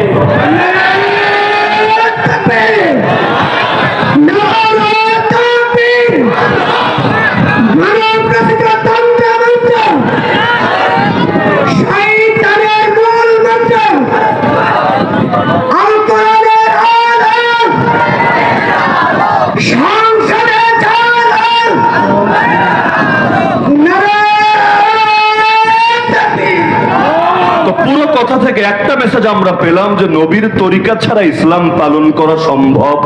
আরে সম্ভব। এবার কালেমার প্রথম অংশে চলে আসি, কারণ মুহাম্মদুর রাসূলুল্লাহ মানেই তো নবীজির তরিকা। লা ইলাহা ইল্লাল্লাহ মানে কি? লা ইলাহা ইল্লাল্লাহ মানেই তো আল্লাহ সার্বভৌমত্ব। সার্বভৌমত্ব আবার অনেকে বোঝে না। যার কথাই আইন, যার কথাই বিধান, যার কথাই চূড়ান্ত শাসন ব্যবস্থায় যাকে সবার উপরে রাখবেন, আরে তিনি ইলাহ, তিনি মাহবুদ। যেমন কোরআনের একটা আয়াত শুনেই ভালো বুঝবেন। কোরআন মাজিদ 10 নম্বর পারা ঠিক 10 নম্বর পৃষ্ঠায় সূরা তাওবার আয়াত আল্লাহ নবী একদিন পড়ে শোনাচ্ছেন সাহাবীদেরকে, ইত্তাখাযু আহবারহুম ওয়া রুহবানাহুম আরবাবা মিন দুনিল্লাহ। ইহুদি আর খ্রিস্টানরা আল্লাহকে বাদ দিয়ে তাদের আলেম আর পীরদেরকে রব বানিয়ে নিয়েছে। নবী পড়ে শোনাচ্ছেন। এটা শোনার সঙ্গে সঙ্গে একজন সাহাবী সেখানে ছিলেন, আদি রাদিয়াল্লাহু আনহু, যার বাবারে সবাই চেনেন, সেই বিখ্যাত দানবীর হাতেম তাই, নাম শোনেন নাই? বিখ্যাত দানবীর হাতেম তাই, তার পুত্র আদি ইবনে হাতেম রাদিয়াল্লাহু আনহু। তিনি তো আগে অন্য ধর্মে ছিলেন, মাত্র কয়েকদিন আগে কালেমা পড়ে মুসলমান হয়েছেন। তিনি যখন শুনলেন যে নবী আল্লাহর আয়াত শোনাচ্ছে যে আমরা নাকি আল্লাহরে বাদ দিয়া নিজেদের পীর আর নিজেদের আলেমদেরকে রব বানিয়ে নিয়েছি, তিনি চমকে উঠলেন, প্রশ্নই করে বসলেন, ইয়া রাসূলুল্লাহ, আয়াতটা আমার বুঝে আসে নাই। আল্লাহ যা বলেছেন অবশ্যই সত্য, সাদাকাল্লাহুল আযীম। আপনি যা পৌঁছিয়েছেন অবশ্যই নিখুঁত, আপনার কোনো ভুল হবে না, কিন্তু আমার বুঝে আসছে না। আমিও তো আগে ওই ধর্মে ছিলাম, কই আমরা তো আল্লাহকে রব বলতাম, আমরা তো পীরের রব বলি নাই, আমরা তো আলেমের রব বলি নাই, তো আয়াতের মানেটা কি দাঁড়াচ্ছে? আমার তো মাথায় পড়ছে না। কোরআনের শব্দ শুধু শিখলে হয় না, কোরআনের শব্দও শিখতে হয়, কোরআনের ব্যাখ্যাও শিখতে হয়। এজন্য এক সাহাবী বলেন, সূরা বাকারা শিখতে 12 বছর লেগে গেছে। শব্দ শিখতে কয়দিন লাগবে? তো সূরা বাকারা শিখতে 12 বছর লেগে গেছে। আল্লাহ নবী তাকে আয়াতটা বুঝিয়ে দিলেন, আদি আমাকে তুমি একটা প্রশ্নের জবাব দাও। তোমরা আল্লাহকে রব বলতা, ঠিক আছে, তোমরা তাদেরকে রব ডাকতা না, কথা ঠিক আছে, কিন্তু আমাকে জবাব দাও, তোমাদের এই পীর আর হুজুররা আল্লাহর বিধানের বাইরে গিয়ে যখন কোন হারাম রে হালাল ঘোষণা করতো বা হালাল রে হারাম ঘোষণা করতো, তোমরা আল্লাহর বিধানটা জানার পরও, আল্লাহর বিধানটা জানার পরও তোমরা কি এই পীর আর হুজুরদের কথা শুনতা না, তাদের বিধানটাই মান্য করতা না? যেমন একটা উদাহরণ দিলে ভালো বুঝবেন। কোন ধর্মে আল্লাহ তাআলা বৈরাগ্যবাদের বিধান দেন নাই। ওরাহবানিয়াতান ইবতাদাউহা মা কাতাবনাহা আলাইহিম, সূরা হাদীদ 28 নম্বর পারা শেষ পৃষ্ঠা আল্লাহ জানিয়েছেন বৈরাগ্যবাদ এই খ্রিস্টানরা আবিষ্কার করে নিয়েছে, এই বিধান আমি দেই নাই, ওরা নিজেরা বানিয়ে নিয়েছে। বৈরাগ্যবাদ মানে কি? বিয়ে শাদী করবে না, চিরকুমার হয়ে জীবন কাটিয়ে দিবে। তার মানে এখন ইবাদত বন্দেগী বেশি করতে পারবে, ইলম আমলে বেশি সময় দিতে পারবে। তো বৈরাগ্যবাদের বিধান আল্লাহ দেন নাই, ওরা আবিষ্কার করেছে। তো নবী ক্লিয়ার জিজ্ঞাসা করলেন, এমন হয়েছে কি না আল্লাহ করেছেন হালাল, তোমাদের হুজুর আর পীররা করেছে হারাম, অথবা আল্লাহ করেছেন হারাম, তোমাদের পীর আর হুজুররা করেছে হালাল, হয়েছে কি না? বলল হ্যাঁ, এমন তো হয়েছে। নবী বললেন, এটাই হলো তাদেরকে রব মানার অর্থ। যে যার বিধান মানে, যে যার বিধান মানে, সে তাকে রব বলে স্বীকার করে।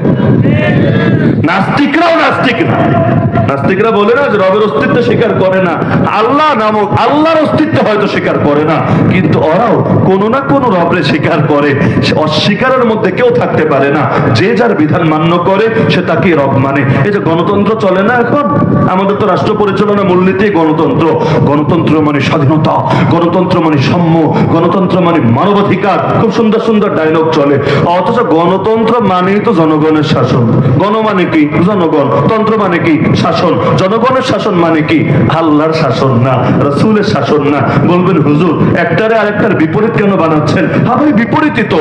পৃথিবীর অধিকাংশ মানুষ আল্লাহর পক্ষে ছিল না, আল্লাহর পক্ষে নাই, এবং দাজ্জাল ধ্বংস হওয়ার আগ পর্যন্ত অধিকাংশ আল্লাহর পক্ষে থাকবেও না। গণতন্ত্র মানেই হলো অধিকাংশ আমার রব, অধিকাংশ আমার রব, অধিকাংশ যেদিকে সেও সেদিকে। যেমন আমাকে বলেন, ইসলামে পতিতালয় হালাল না হারাম? বাংলাদেশে পতিতালয় আছে নাকি নাই? কেন আছে? আল্লাহ হালাল করেছেন। কেন আছে? রাসূল হালাল বলেছেন না।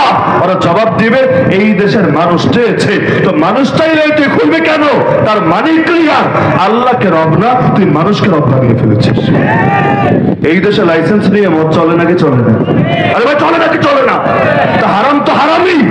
লাইসেন্স নিয়ে হলেও হারাম, লাইসেন্স ছাড়া হলেও হারাম। দোকানের লাইসেন্স নাই, মদ উঠিয়েছে, হারাম।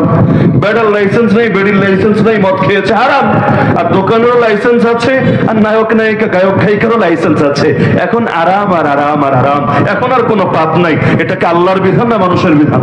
আরে এমন দেশও আছে বনে বনে ভাইয়ে ভাইয়ে এটাও চলে, এটাও বৈধ। এমনকি নিজের বোনদের যদি বিয়ে করে ওটাও বৈধ। মেয়ের বয়স 18 হয়েছে, মেয়ে বয়ফ্রেন্ডকে নিয়ে শুয়ে আছে, বাপ গিয়ে বাধা দিয়েছে, বাপের বিরুদ্ধে মামলা ঠুকে দিয়েছে, আমার স্বাধীনতায় হস্তক্ষেপ করেছে, ওই বাপরে নিয়ে এবার জেলখানায় ভরে রাখা হবে। এমনকি আরো কত নিকৃষ্ট নিকৃষ্ট আইন আছে। ওদেরকে জিজ্ঞাসা করেন, তোরা কি জানিস না এগুলোতে ক্ষতি, এগুলোতে সমাজে বিশৃঙ্খলা ছড়ায়, সমাজের নীতি নৈতিকতা মূল্যবোধ সব ধ্বংস হয়ে যায়? বলবে জানি। আচ্ছা তোরা কি জানিস না যে মদ খেলে শরীরের ক্ষতি হয়? এই ইন্ডিয়া সফরে গিয়ে দেখেছে, দিল্লি তার ওপেন ওপেন মদ বিক্রি করছে হোটেলে, ভাতের হোটেলের চাইতে মদের হোটেলে সিরিয়াল বেশি। মানে ভাতের হোটেলে আর কয়জন? ওই দিল্লিতে আমরা দুইটা দোকান পেয়েছিলাম পাশাপাশি, একটার নাম ঢাকা হোটেল, একটার নাম সিলেট হোটেল। অন্য কোথাও খেয়ে তো আর ওদের খাবার শান্তি পেতাম না, ঢাকা হোটেল আর সিলেট হোটেলে খেতাম, শান্তি লাগতো। এর সামনেই মদের দোকান। হ্যাঁ রে আল্লাহ রে, সিরিয়াল কারে বলে? কোন টাইমে যাবেন? অল টাইম সিরিয়াল লেগেই থাকে আর লেগেই থাকে আর লেগেই থাকে। আচ্ছা ইন্ডিয়ার সরকার যারা, ওরা কি জানে না যে বিজ্ঞানের দৃষ্টিকোণ থেকে দেখলে, মেডিকেল সায়েন্সের দৃষ্টিকোণ থেকে দেখলেও মদ ক্ষতিকর? কে জানেন না আপনারা মদ ক্ষতিকর? ধর্ম রাখেন, আপনি যদি মেডিকেল সায়েন্সের দৃষ্টিতে দেখেন মদ ক্ষতিকর প্রমাণিত হয় কিনা, তাহলে ওরা এটা ওপেনলি বিক্রি করছে কেন? এগুলোর পক্ষে তারা অনুমোদন দিয়ে রেখেছে কেন? এটাই জবাব দেবে অধিকাংশ মানুষ চেয়েছে। বাংলাদেশে সিগারেটের গায়ে ওয়াজ লেখা থাকে, ওয়াজ খালি মাহফিলে চলে না, সিগারেটের প্যাকেটেও চলে। ধূমপান স্বাস্থ্যের জন্য ক্ষতির কারণ। তো বেচস কেন? বেচা বন্ধ কর। বানাস কেন? বানানো বন্ধ কর। ছোটবেলা আমার মাথায় ধরতো না, কিরে ভাই একদিকে ওয়াজও মারলা আর একদিকে জিনিসও বেচলা। তো ওয়াজের দাবিতে তোমার জিনিস বেচা বন্ধ করা দরকার ছিল, করে না, খালি কর বাড়ায়। প্রত্যেক বছর কর বাড়ানোর চেষ্টা করে। কেন? কারণ ওরা বলে যে কর বাড়ালে মানুষ মনে আর খাবে না। ওরা জানে বিড়ি আর সিগারেট যারা খায় ওরা এটা ছাড়া থাকতে পারবে না, বাথরুমে গেলে এটা ছাড়তে পারে না, রমজান মাসে সারাদিন রোজা রেখে ইফতারের সময় ছাড়তে পারে না, আর ওরা কর বাড়ালেই ছেড়ে দেবে। তো জানে পেনশনের জায়গায় হয়তো নিচেরটা খাবে, কিন্তু সুক্তান দেওয়া তো ছাড়বে না, এজন্য কর বাড়ায়, আবার জিনিসও বেচতে থাকে। তো গণতন্ত্র মানেই হলো জনগণ খোদা। গণতন্ত্র মানে কি? আরে গণতন্ত্র মানে কি? এই জামানা সবচাইতে বড় জাহেলিয়ত। নবীদের সঙ্গে হার জামানার বাতিলের টক্কর লেগেছে সার্বভৌমত্বের প্রশ্নে। আপনি যদি সাইয়্যিদ কুতুবকে পড়েন, আলহামদুলিল্লাহ সুম্মা আলহামদুলিল্লাহ, আমি গর্বের সাথে বলতে পারি যদিও আমি কওমি ধারা থেকে উঠে এসেছি, লেকিন দুনিয়ার মধ্যে প্রসিদ্ধতম লেখক এবং বরেণ্য স্কলার যারা আছে কাউকে বাদ রাখি নেই পড়তে। ছাত্র জামানা থেকে কৌতূহল কাজ করতে ভেতরে, কৌতূহল। এই যে মাওলানা আব্দুর রহিম সাহেব, হুজুরের ছোট সাহেবজাদা তো এখানে কথা বললেন, আমাকে জিজ্ঞাসা করেছিলেন যে আব্দুর রহিম সাহেবের বই আপনি কবে পড়েছেন? আমি বললাম ছাত্র জামানায় পড়েছি। কিভাবে পড়লেন? কে দিয়েছে আপনাকে? আমি বললাম কেউ দেয় নাই, কিন্তু পড়ার একটা অভ্যাস তো, যা পাবো তাই পড়বো। ওই পড়তে পড়তে একদিন আব্দুর রহিম সাহেবকেও পড়েছি। আর পড়তে দেরি, প্রেমে পড়তে দেরি না। একবার পড়ার পরই মনে হয়েছে যে আল্লাহর বান্দা যদি এখনো জিন্দা থাকতো হয়তো বাংলাদেশের চিত্রটা আর একটু ভিন্ন কিছু হতো। ছাত্র জামানে আমার আফসোস লেগেছে, নামের শেষে রহমাতুল্লাহ আলাইহি দেখে কষ্ট পেয়েছি। চিন্তা করতাম যে এই জামানায় আরে এমন ব্যক্তিত্ব আল্লাহ যাকে সব দিয়েছেন, জবানও দিয়েছেন, কলমও দিয়েছেন, আরে যার শিষ্যরা এক একজন জাতিকে নেতৃত্ব দেওয়ার মতো, এই মানুষটাই আলোটা যদি আরেকটু ব্যাপকভাবে ছড়াতো অন্ধকার তো আরো বেশি পরিমাণে দূর হতো। তো যে প্রসঙ্গে বলছিলাম যে কালেমার মধ্যেই তো আছে সার্বভৌমত্বের কথা। সাইয়্যিদ কুতুবকে পড়েন, তার তাফসীর ফি জিলালিল কোরআনি পড়েন, আর মাআলিম ফি তারিক মানে মাইলস্টোন নামে যেটার অনুবাদ হয়েছে এটাই পড়েন, দেখবেন এই কথাই বুঝিয়েছেন যে হার জামানায় বাতিলের সঙ্গে টক্কর লেগেছে সার্বভৌমত্বের প্রশ্নে, যে ক্ষমতা চূড়ান্ত ভাবে কারে দেওয়া হবে। আবু জাহাল কি হক চেনে নাই? আবু লাহাব কি হক বোঝে নাই? ফেরাউন আর নমরুদ কি ইসলাম চেনে নাই? চিনেছে। চেনার পরও বিরোধিতা কেন করেছে? কারণ ওরাও জানে ইসলাম জিন্দা হলে, নবীর হাতে ক্ষমতা গেলে বড় বড় বোতল টানা যাবে না, দুর্নীতি করা যাবে না। তো পৃথিবীর অধিকাংশ মানুষই হকের উপর নাই, থাকবেও না।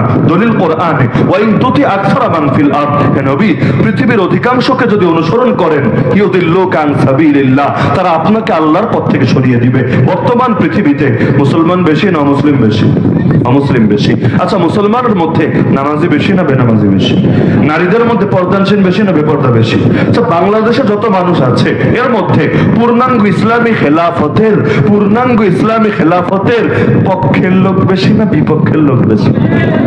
সব জায়গায় দেখবেন মন্দের পাল্লাটা ভারী। তো অধিকাংশকে রব্বানি ইসলাম কায়েম করবেন আরে কিসের স্বপ্ন দেখায় এই গণতান্ত্রিক লোকেরা?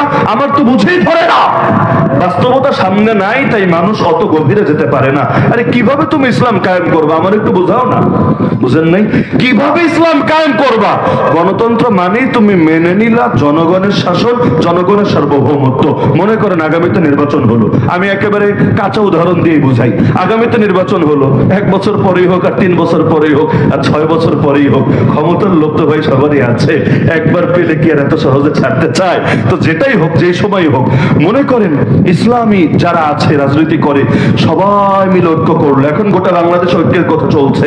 আমরা পাড়ায় মহল্লায় যেখানে যাই, মনে করেন ওদিন মাহফিলে গেলাম গোপালগঞ্জে, রাস্তায় এক জায়গায় মাগরিবের নামাজ পড়লাম, থুরথুরে বুড়া, একেবারে থুরথুরে বুড়া, লাঠি দিয়া চলে, হাতটা ধরে বলে, বাজান আমি শুনেছি আপনি একজন বড় হুজুর, একটু চেষ্টা করেন না, নির্বাচনটা সামনে রেখে ঐক্য করা যায় নাকি? আমি তো আর বলতে পারছি না ঠিক আছে, মানে ব্যাখ্যাটা তো আর দেওয়া যায় না। ঠিক আছে, মনে করে ঐক্য করলো, সবচাইতে বড় ফায়দা কি? ধরেন ক্ষমতায় চলে আসলো, 300 আসনের মধ্যে সংখ্যাগরিষ্ঠ আসন পেয়ে মনে করেন যে বাকি সেকুলার দল টল যারা আছে সব বিরোধী দল হয়ে গেল, আর ইসলামী দল যেগুলো আছে সব ক্ষমতায় চলে আসলো। যদি আসার পরে যেটা হবে আর কি, একসাথে যদি অনেকগুলো ব্যাংরে ঢুকাতে চান এক জায়গায়, কষ্ট নিয়ে এক জায়গায় যদি অনেকগুলো ব্যাংরে ঢুকাতে চান, মানে পাল্লায় মাপবেন কয় কেজি হয়। এখন 10টা-20টা ব্যাংক যদি উঠান আর আরেক পাশে বাটখারা দেন, এরপর উঠানোর পরে পরিণতি যা হবে, আমরা যে জাতি, কষ্ট নিয়েন না, কষ্ট নিলেও কিছু করার নেই, আমরা যে জাতি ব্যাঙের মতো পাল্লায় উঠিয়ে খালি চেষ্টা করেন না মাপতে, দেখবেন কোনটা কোন দিক দিয়ে খালি বের হয়ে গেছে। ইসলামী খেলাফত ছাড়া ঐক্য থাকে না তো, থাকবে কিভাবে? আরে খলিফা পিটা পিটা ঐক্য রাখে যে তুই ঐক্যের বাইরে যাবি, কেন যাবি? তোকে জবাব দিতে হবে, যৌক্তিক কারণ নাই। আরে তাহলে তোর কিন্তু রক্তই হালাল হয়ে যাবে, কারণ যে মুসলমানদের জামাত থেকে হাদিসে আছে 1 বিঘত সরবে, 1 বিঘত, আরে সে মরলেও জাহেলি মরণ মরবে। তো এই কারণে ইসলামী খেলাফত ছাড়া ঐক্য হবেই না, অসম্ভবই না। বলবেন দলিল কি? এটা আপনার যুক্তি না, এটা সাইয়্যিদুনা ওমর রাদিয়াল্লাহু আনহুর কথা, লা ইসলাম ইল্লা বিজামা ওয়ালা জামাআত ইল্লা বিইমারা ওয়ালা ইমারাত ইল্লা বিতাআ। ইসলাম কায়েম হয় না ঐক্যবদ্ধ জামাত না হলে, আর ঐক্যবদ্ধ জামাত হয় না কেন্দ্রীয় আনুগত্য, ইমারা খিলাফা না থাকলে।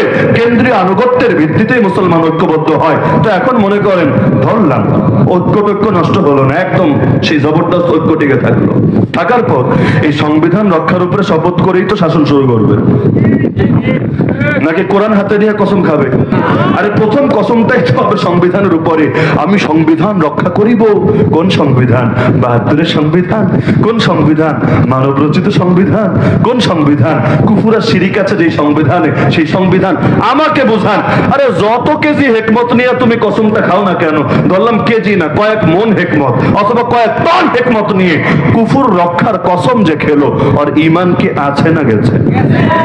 কারণ কেউ একান্ত জানের খতরায় যদি পড়ে, তখন কুফরি কথা বলা জায়েজ আছে। জানের খতরা বুঝেন? কপালে বন্দুক ধরেছে যে তুই বল জয় শ্রীরাম বল, ইন্ডিয়া যেমন করে, বল জয় শ্রীরাম বল, না হলে গুলি করে দেবে অথবা জবাই করে দেবে। এরকম সময়ে জান বাঁচানোর জন্য দিল থেকে না, যদিও জয় শ্রীরাম বলে আর ঈমান যাবে না, বরঞ্চ আল্লাহ তাআলা মাফ করে দিবে। আর যদি না বলে মরে, আল্লাহ তাকে অবশ্যই আজিমতের কারণে বিরাট প্রতিদান দেবে। তো এখন যারা সংবিধান রক্ষার জন্য শপথ করবে, ওদের তো জানের ভয়, তাই না? যদি শপথ না করে ঠাস ঠাস করে গুলি করে সবাই মেরে ফেলবে, ভয় আছে?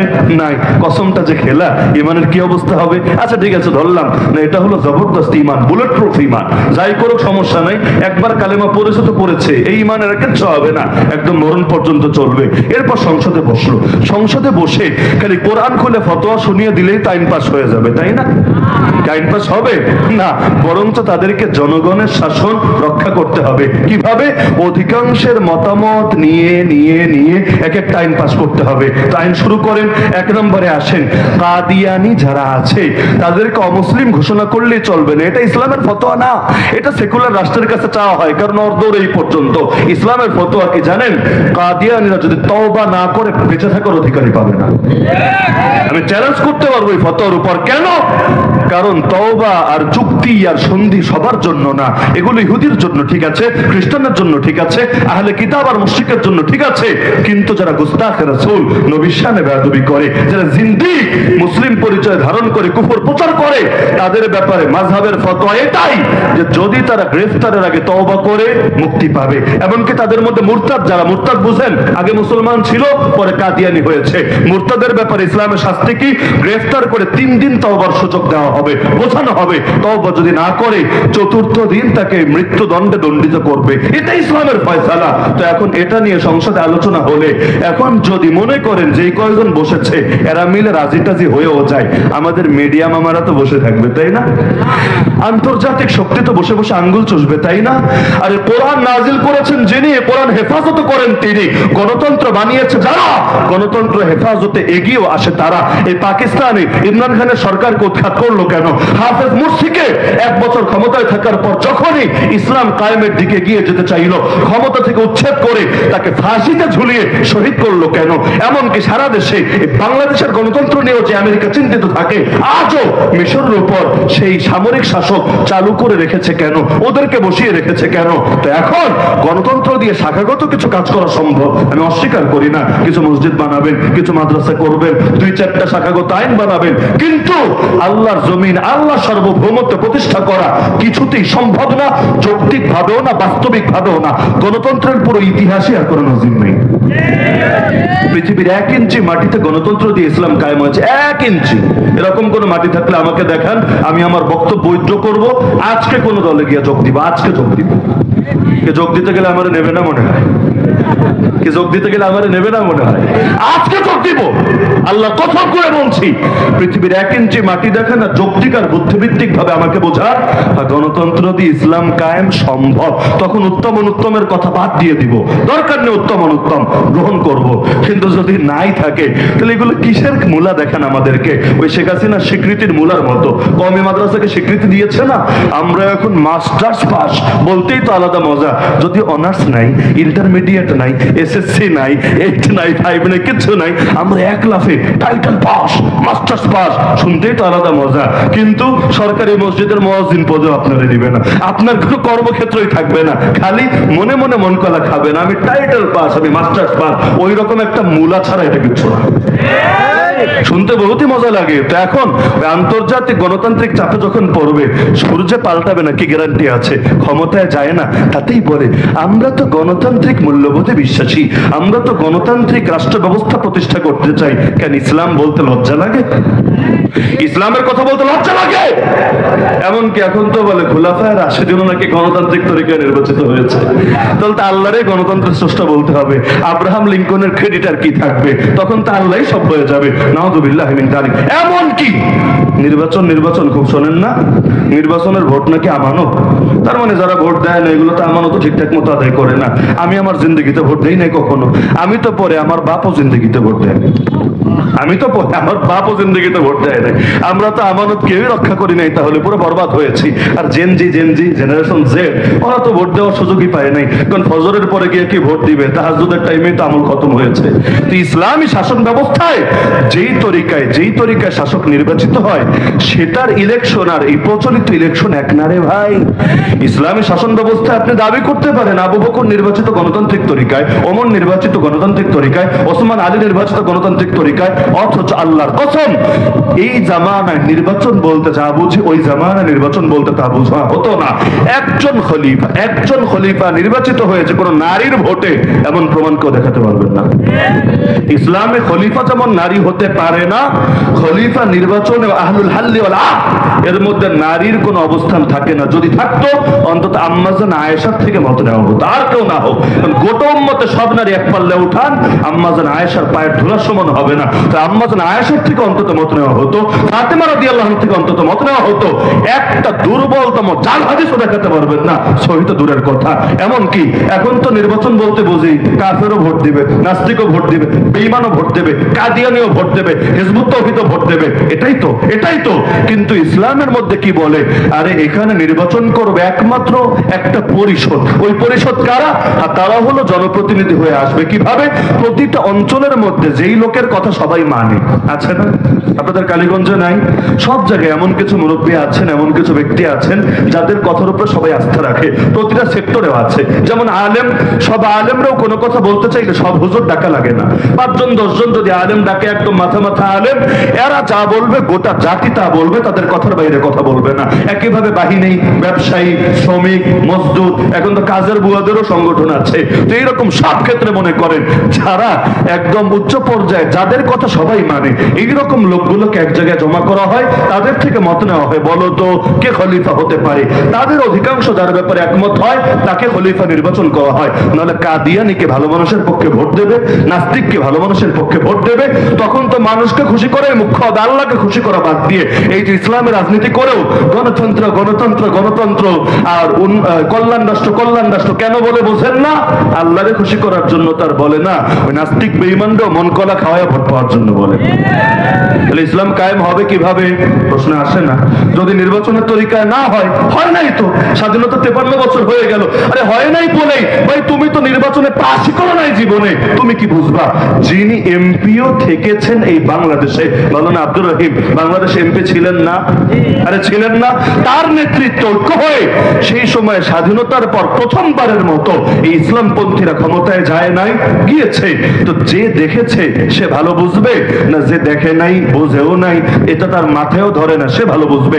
তিনি তো ছিলেন, তিনি তো সেই দেশ স্বাধীন হওয়ার আগ থেকেই পুরো জামাতের নেতৃত্ব দিয়েছেন, দেন নাই? দেশ স্বাধীন হওয়ার পরেও তো দিয়েছেন।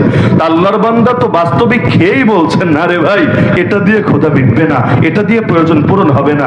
পেশাব দিয়ে যতই ধন, কাপড় কিন্তু পবিত্র হবে না। কাপড় পবিত্র করতে চাইলে পবিত্র তরিকাই নিতে হবে, ভালো পানি দিয়ে ধুতে হবে। বাচ্চা মাদ্রাসায় পড়ালে ফায়দা, বাচ্চা পারলে অনেক সওয়াব, এটা শিখলেই হবে না। বাচ্চা কিভাবে হয় ওটাও শিখতে হবে। এখন জিনার তরিকায় যদি বাচ্চা নেয় আর পরবর্তীতে মাদ্রাসায় দেয়, খুব তো সওয়াব হবে, তাই না? আরে সওয়াব হবে, মাদ্রাসায় দিবা, নিয়ত ভালো, তরিকাও ভালো হওয়া লাগবে। না হলে খালি বলবা বাচ্চা পারলে খুব সওয়াব, এখন বিয়ে যে করে বাচ্চা নিতে হয় এটা শেখাবা না, মানুষ তো তখন জিনার দিকে ছুটতে থাকবে।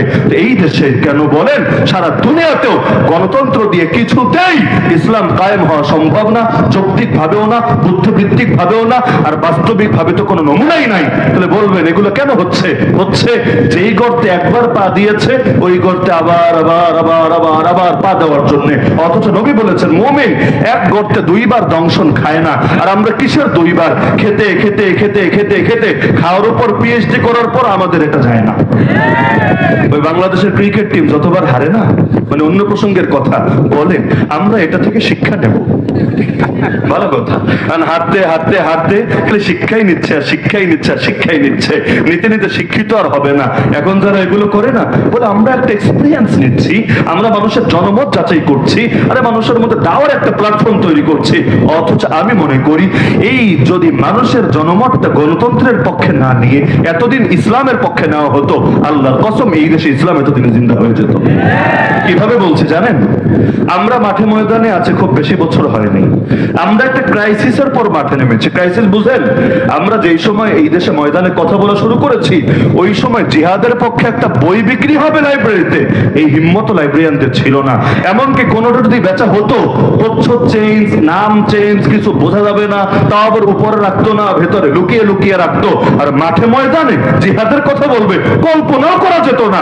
এমনকি আমরা যখন জেল খেটে এসেছি, জেলের দুঃখগুলো যে বর্ণনা দেওয়া যায়, এবং এখনো যারা জেলে আছে নাম নিয়ে নিয়ে তাদের পক্ষে যে জনমত গঠন করে বাতিলকে চ্যালেঞ্জ করা যায়, ওই হালতটাই তো ছিল না। কারণ নাম নিতে দেরি, জেলের কথা বলতে দেরি, আবার জেলে ঢুকাতে দেরি হতো না। কিন্তু আলহামদুলিল্লাহ কয় বছরই আর হলো, একসঙ্গে কিছু দায় যখন সারা দেশে গর্জে উঠলো, ব্যাপক পরিবর্তন। আরে এক যুগ আমরা দেখেছি কয়েকটা বছর আগে সাবিলুনা সাবিলুনা আল জিহাদ আল জিহাদ এই স্লোগান দেওয়ার কারণে মাদ্রাসার মাহফিল পর্যন্ত বন্ধ হয়ে যাচ্ছে, কালেমার পতাকা টানানোর কারণে প্রশাসন এসে মাহফিল বন্ধ করে দিয়ে যাচ্ছে। আলহামদুলিল্লাহ এখন সাবিলুনা স্লোগান আমাদের দেওয়া লাগে না, কলেজ ভার্সিটির ছেলেরা দেয়। আরে আমরা ভয়ে কালেমার পতাকা হয়তো মাদ্রাসায় টানাই না, কিন্তু ভার্সিটির ছেলেরা বিশাল বিশাল কালেমার পতাকা নিয়ে রাস্তায় নেমে যায়।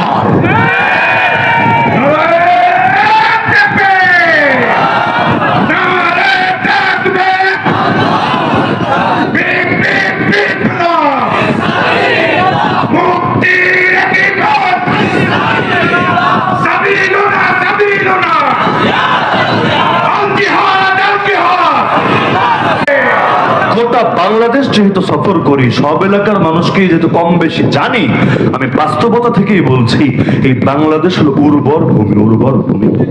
এখানে যা চাষ করবেন তাই ফসল বের হয়ে আসবে। এক একজন মানুষ এক এক বিপ্লব এমন তৈরি করেছে, আপনি ওটাই চিন্তা করেন। এক জসিমউদ্দিন রহমানী এখানে আসার পর আমাকে কয়েকজন বলেছে আমার সালাম পৌঁছাবেন, আমার জন্য দোয়া করতে বলবেন, ইত্যাদি ইত্যাদি। এক জসিমউদ্দিন রহমানী একা যে নারা দিয়েছে, একা যে বিপ্লব তৈরি করেছে, আরে ভাবতে পারেন এরকম জসিমউদ্দিন রহমান যদি 100টা থাকতো, আরে বলেন না, যদি 100টা থাকতো, এক মাওলানা আব্দুর রহিম আজও পর্যন্ত মরার পর যেভাবে অমর হয়ে আছে, এরকম আব্দুর রহিম যদি আরো 10টা 20টা পয়দা হতো, আরে বোঝেন না কিছু, তাহলে দেশের অবস্থা কি হতো? সবাই মিলে তো খালি গণতন্ত্রের দিকেই ডেকেছে, নির্বাচনকে আমানত, ভোট, ভোট দেওয়া ফরজ, ওয়াজিব, হ্যাং ত্যাং এগুলোই বলেছে, ফলাফল আন্ডা থেকেছে। আর যদি এতদিন মানুষকে খেলাফতের কনসেপ্ট ক্লিয়ার করা যেত, ইসলামী বিপ্লবের পক্ষে জনমত গঠন করা যেত, এখন যেভাবে গণ আন্দোলন হয়েছে না, ঠিক গণ আন্দোলন হয়েই এখন তো কিছুই কায়েম হয় নাই। কারণ এই গণ আন্দোলন কিছু কায়েমের জন্য হয় নাই, এটা বৈষম্য দূর করার জন্য হয়েছে। ব্যাস বৈষম্য এক ধাপ দূর হয়েছে, ফ্যাসিজম দূর হয়েছে, ব্যাস এই পর্যন্তই। কিন্তু যদি ইসলাম কায়েমের জন্য হতো, আজ বাংলাদেশে নতুন ইসলামী শাসনতন্ত্র প্রণয়ন হয়ে গোটা বাংলাদেশী মদিনার মতো এক মডেল স্টেটে পরিণত হতো। কিন্তু আমরা এই কাজটা করতে পারি নাই। আরে ভাই, বৈষম্য দূর করার জন্য আন্দোলন করা বড় না দিন কায়েমের জন্য আন্দোলন করা বড়? বৈষম্য দূর করার জন্য বাংলা সবাই নেমে এসেছে নাকি আসে নাই? আরে নেমে এসেছে নাকি আসে নাই? কেন এসেছে? কারটা কে এসেছে?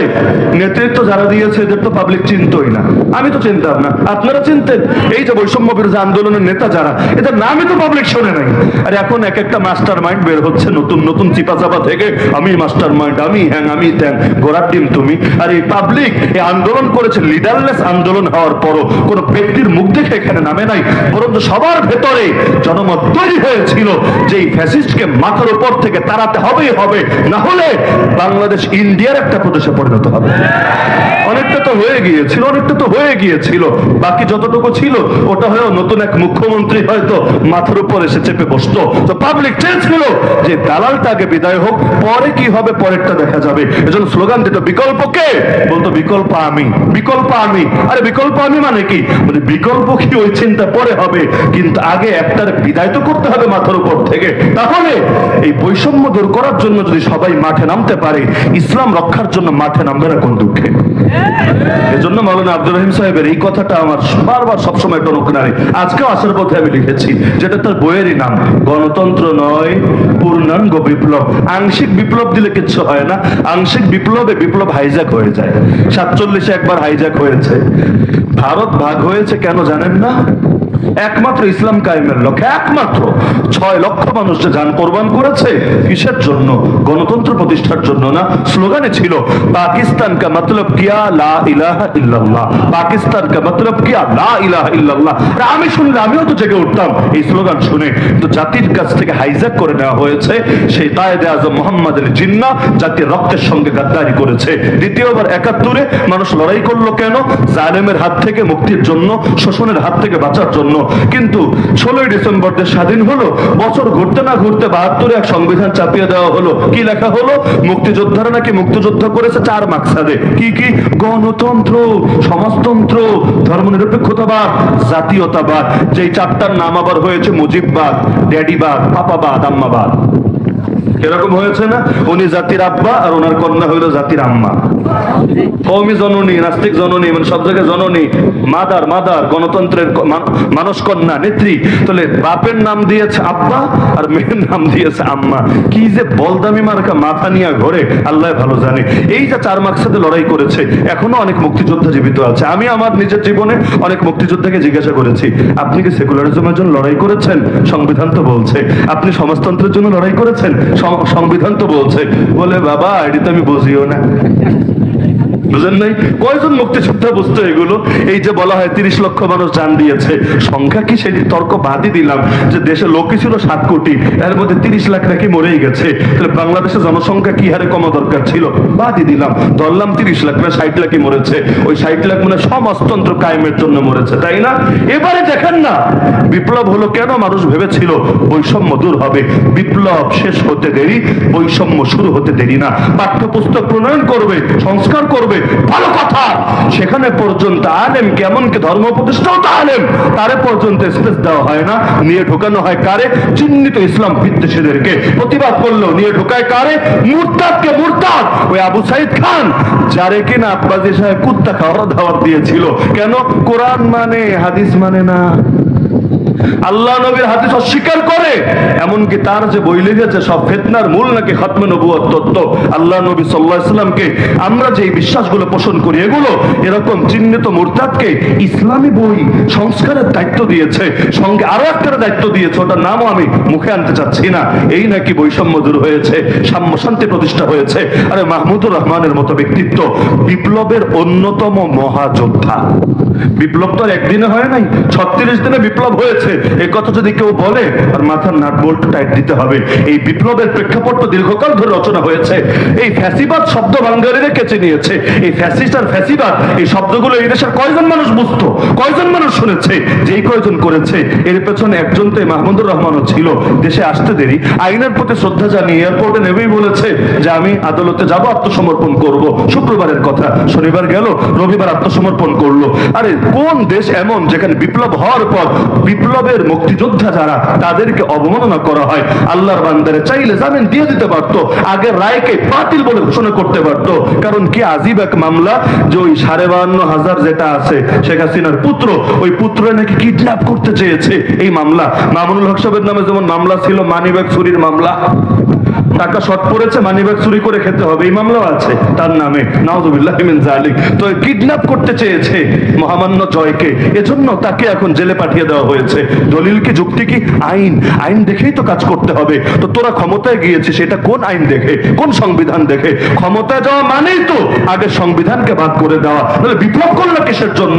তো ক্ষমতায় ঠিকই গেল, ওই কুফরি সংবিধান, মানব রচিত সংবিধান, 72-এর জুলুম ভরা সংবিধান, সেটা বাদ দিচ্ছে না। ইসলাম কায়েম হবে কিভাবে? এজন্য পূর্ণাঙ্গ বিপ্লব লাগবে, আংশিক বিপ্লব দিয়ে মুক্তি আসবে না। আমার ভালো লেগেছে, পোস্টারই আছে, একটি পূর্ণাঙ্গ ইসলামী বিপ্লব ছাড়া এ জাতির মুক্তির কোনো পথ নাই। মাওলানা মোহাম্মদ আব্দুর রহিম, আল্লাহ হুজুরের কবরকে জান্নাতের এক টুকরা বাগান বানিয়ে দিন। তাহলে পূর্ণাঙ্গ বিপ্লবের জন্য প্রস্তুত হবেন তো ইনশাআল্লাহ? একটা কথা আমি ক্লিয়ার করে দেই, এই কথাটা বললেই এক শ্রেণীর গণতন্ত্রের লেবাসধারী রক্ষক তাদের লেজের মধ্যে আগুন ধরে যায়। তারা বলে দেখো জঙ্গি ডিটেক্টেড, নতুন জঙ্গি পাওয়া গিয়েছে, এরা দেশে গৃহযুদ্ধ বাঁধাতে চায়। আল্লাহর কসম, আমরা অতীতেও গৃহযুদ্ধের কথা বলি নাই, এখনো বলছি না, আগামী দিনে বলার দূরতম ইচ্ছাও নাই। কারণ এই দেশে যদি লড়াই হয়, লড়াই মনে করেন আমরা সবাই মিলে আর্মির সঙ্গে লড়াই বাঁধালাম, সবাই মিলে সরকারের সঙ্গে লড়াই বাঁধালাম, এতে ইসলামের ফায়দা তো নাই, এতে দেশেরও কোনো ফায়দা নাই। উপরন্তু পুরো ফায়দা নিবে ইন্ডিয়া, পুরো ফায়দা নিবে কাফের মুশরিকরা। কিসের ইসলাম বিজয় করবেন? ওরা সরকার রক্ষার নামে, দেশ রক্ষার নামে, সামরিক বাহিনী রক্ষার নামে এখন যা আছে তাও রাখবে না, পুরো হিন্দুত্ববাদ প্রতিষ্ঠা করে ছাড়বে। তো এই দেশে লড়াইয়ের কথা, যুদ্ধের কথা, সশস্ত্র যুদ্ধের কথা কে কবে কোথায় বলেছে? এখন যাদেরকে জঙ্গি বলে মামলা দিয়ে বছরের পর বছর জেলে ঢুকিয়ে রাখা হয়েছে, যেই সমস্ত প্রসিদ্ধ আলেমদেরকে, তারাও কবে বলেছে যে আসো সশস্ত্র যুদ্ধ করি? এখন ওরা মানুষকে বোঝায় বিপ্লব মানে সশস্ত্র যুদ্ধ। আরে বোঝায় না? তাহলে অপশন দেয় দুইটা, ভাই কোনটা নিবা? এক হলো গণতন্ত্র নিবা, নাকি তুমি সশস্ত্র যুদ্ধ আর গৃহযুদ্ধ নিবা? মানুষ চিন্তা করে আরে আল্লাহ, যুদ্ধ তো ভালো না। আর নবীও যুদ্ধ চাইতে না করেছেন, লা তাতামান্নাউ লিকা আল আদু ওয়াসাল্লাল্লাহু আল আফিয়া, শত্রুর সঙ্গে লড়াই হোক চেও না, বরং আল্লাহর কাছে নিরাপত্তা চাও। তো মানুষ বলে না না, যুদ্ধ না, যুদ্ধ না, আমরা যুদ্ধ নয় শান্তি চাই, আমরা তন্ত্র মন্ত্রে দীক্ষিত হতে চাই। নাউযুবিল্লাহি মিন যালিক। অথচ অপশন কিন্তু ছিল তিনটা। অপশন কয়টা? অপশন কয়টা? এক নম্বর অপশন গণতন্ত্র, দুই নম্বর অপশন দেওয়া দরকার ছিল গণ আন্দোলন, গণবিপ্লব।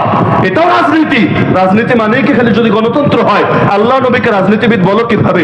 আল্লাহ নবী তো গণতন্ত্র করেন নাই, গণতান্ত্রিক তরিকায় ভোট দিয়ে নির্বাচিত হন নাই। নবীর চাইতে বড় রাজনীতিবিদ কি হতে পারে? তো রাজনীতিবিদ মানেই গণতান্ত্রিক, এই গোলাম মার্কা মূলনীতিকে শিখিয়েছে। অপশন কয়টা দিতে হবে এই জাতিকে? বলে না কয়টা? তিনটা। এক নম্বর অপশন হবে গণ আন্দোলন, গণবিপ্লব, গণ আন্দোলন করে আপনি এই দেশের মধ্যে গিয়ে নতুন শাসনতন্ত্র সংবিধান প্রণয়ন করবেন, এরপর কুফরি সংবিধান বাদ দিয়ে সেই ইসলামী সংবিধানের উপর নির্বাচিত শাসক নিয়ে আসবেন, তারা দেশকে শাসন করবে ইসলামের আলোকে। ব্যাস, এটাই তো কথা। তাহলে এটা যদি বৈষম্য দূর করার জন্য হতে পারে, ইসলামের জন্য হতে পারবে না কোন দুঃখে? এটা দরকার ছিল না অপশন দেওয়া, দিবে না। অপশন দিবে গৃহযুদ্ধ, সশস্ত্র যুদ্ধ, নাউযুবিল্লাহ। তাহলে তিনটা তরিকা পেলাম।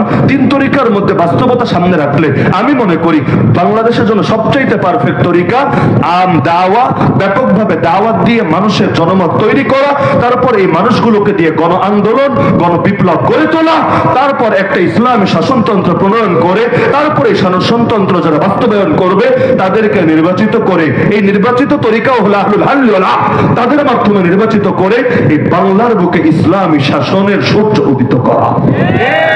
খুব সহজ একটা বিষয়।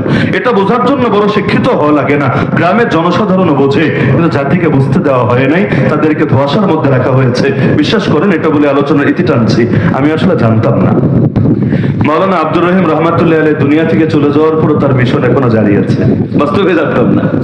যেদিন জানলাম আমি অবাক হয়ে গেলাম। হায় আল্লাহ, আমরা যেটা ভেবেছিলাম যে এই দেশে মুর্দা সুন্নাহ হয়ে গিয়েছে এবং যেই সুন্নাহ জিন্দা করার জন্য জেলে যাওয়া লাগলো, যেই সুন্নাহ জিন্দা করার জন্য কতজন আলেমকে মামলার ঘানি টানতে হলো, এত এত পেরেশানি হলো, এমনকি মিডিয়া পর্যন্ত ফোকাস করছে এভাবে, এই যে এই কয়টা হুজুর, এগুলোর দমন করে দিলে সব মনে হয় খতম হবে। আলহামদুলিল্লাহ, এখন দেখি আরে কোথায় ঢাকা আর কোথায় আপনাদের এই গ্রাম মফস্বল, ঢাকার সাথে তো কত দূরত্ব।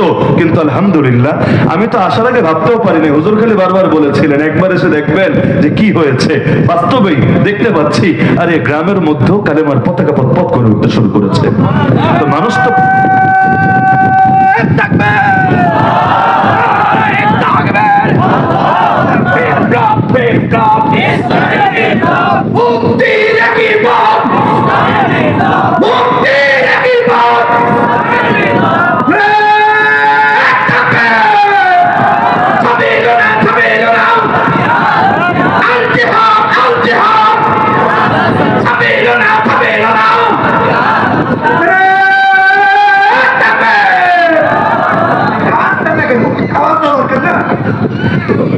তাহলে ইসলামে বিপ্লবের দরকার আছে নাকি নাই?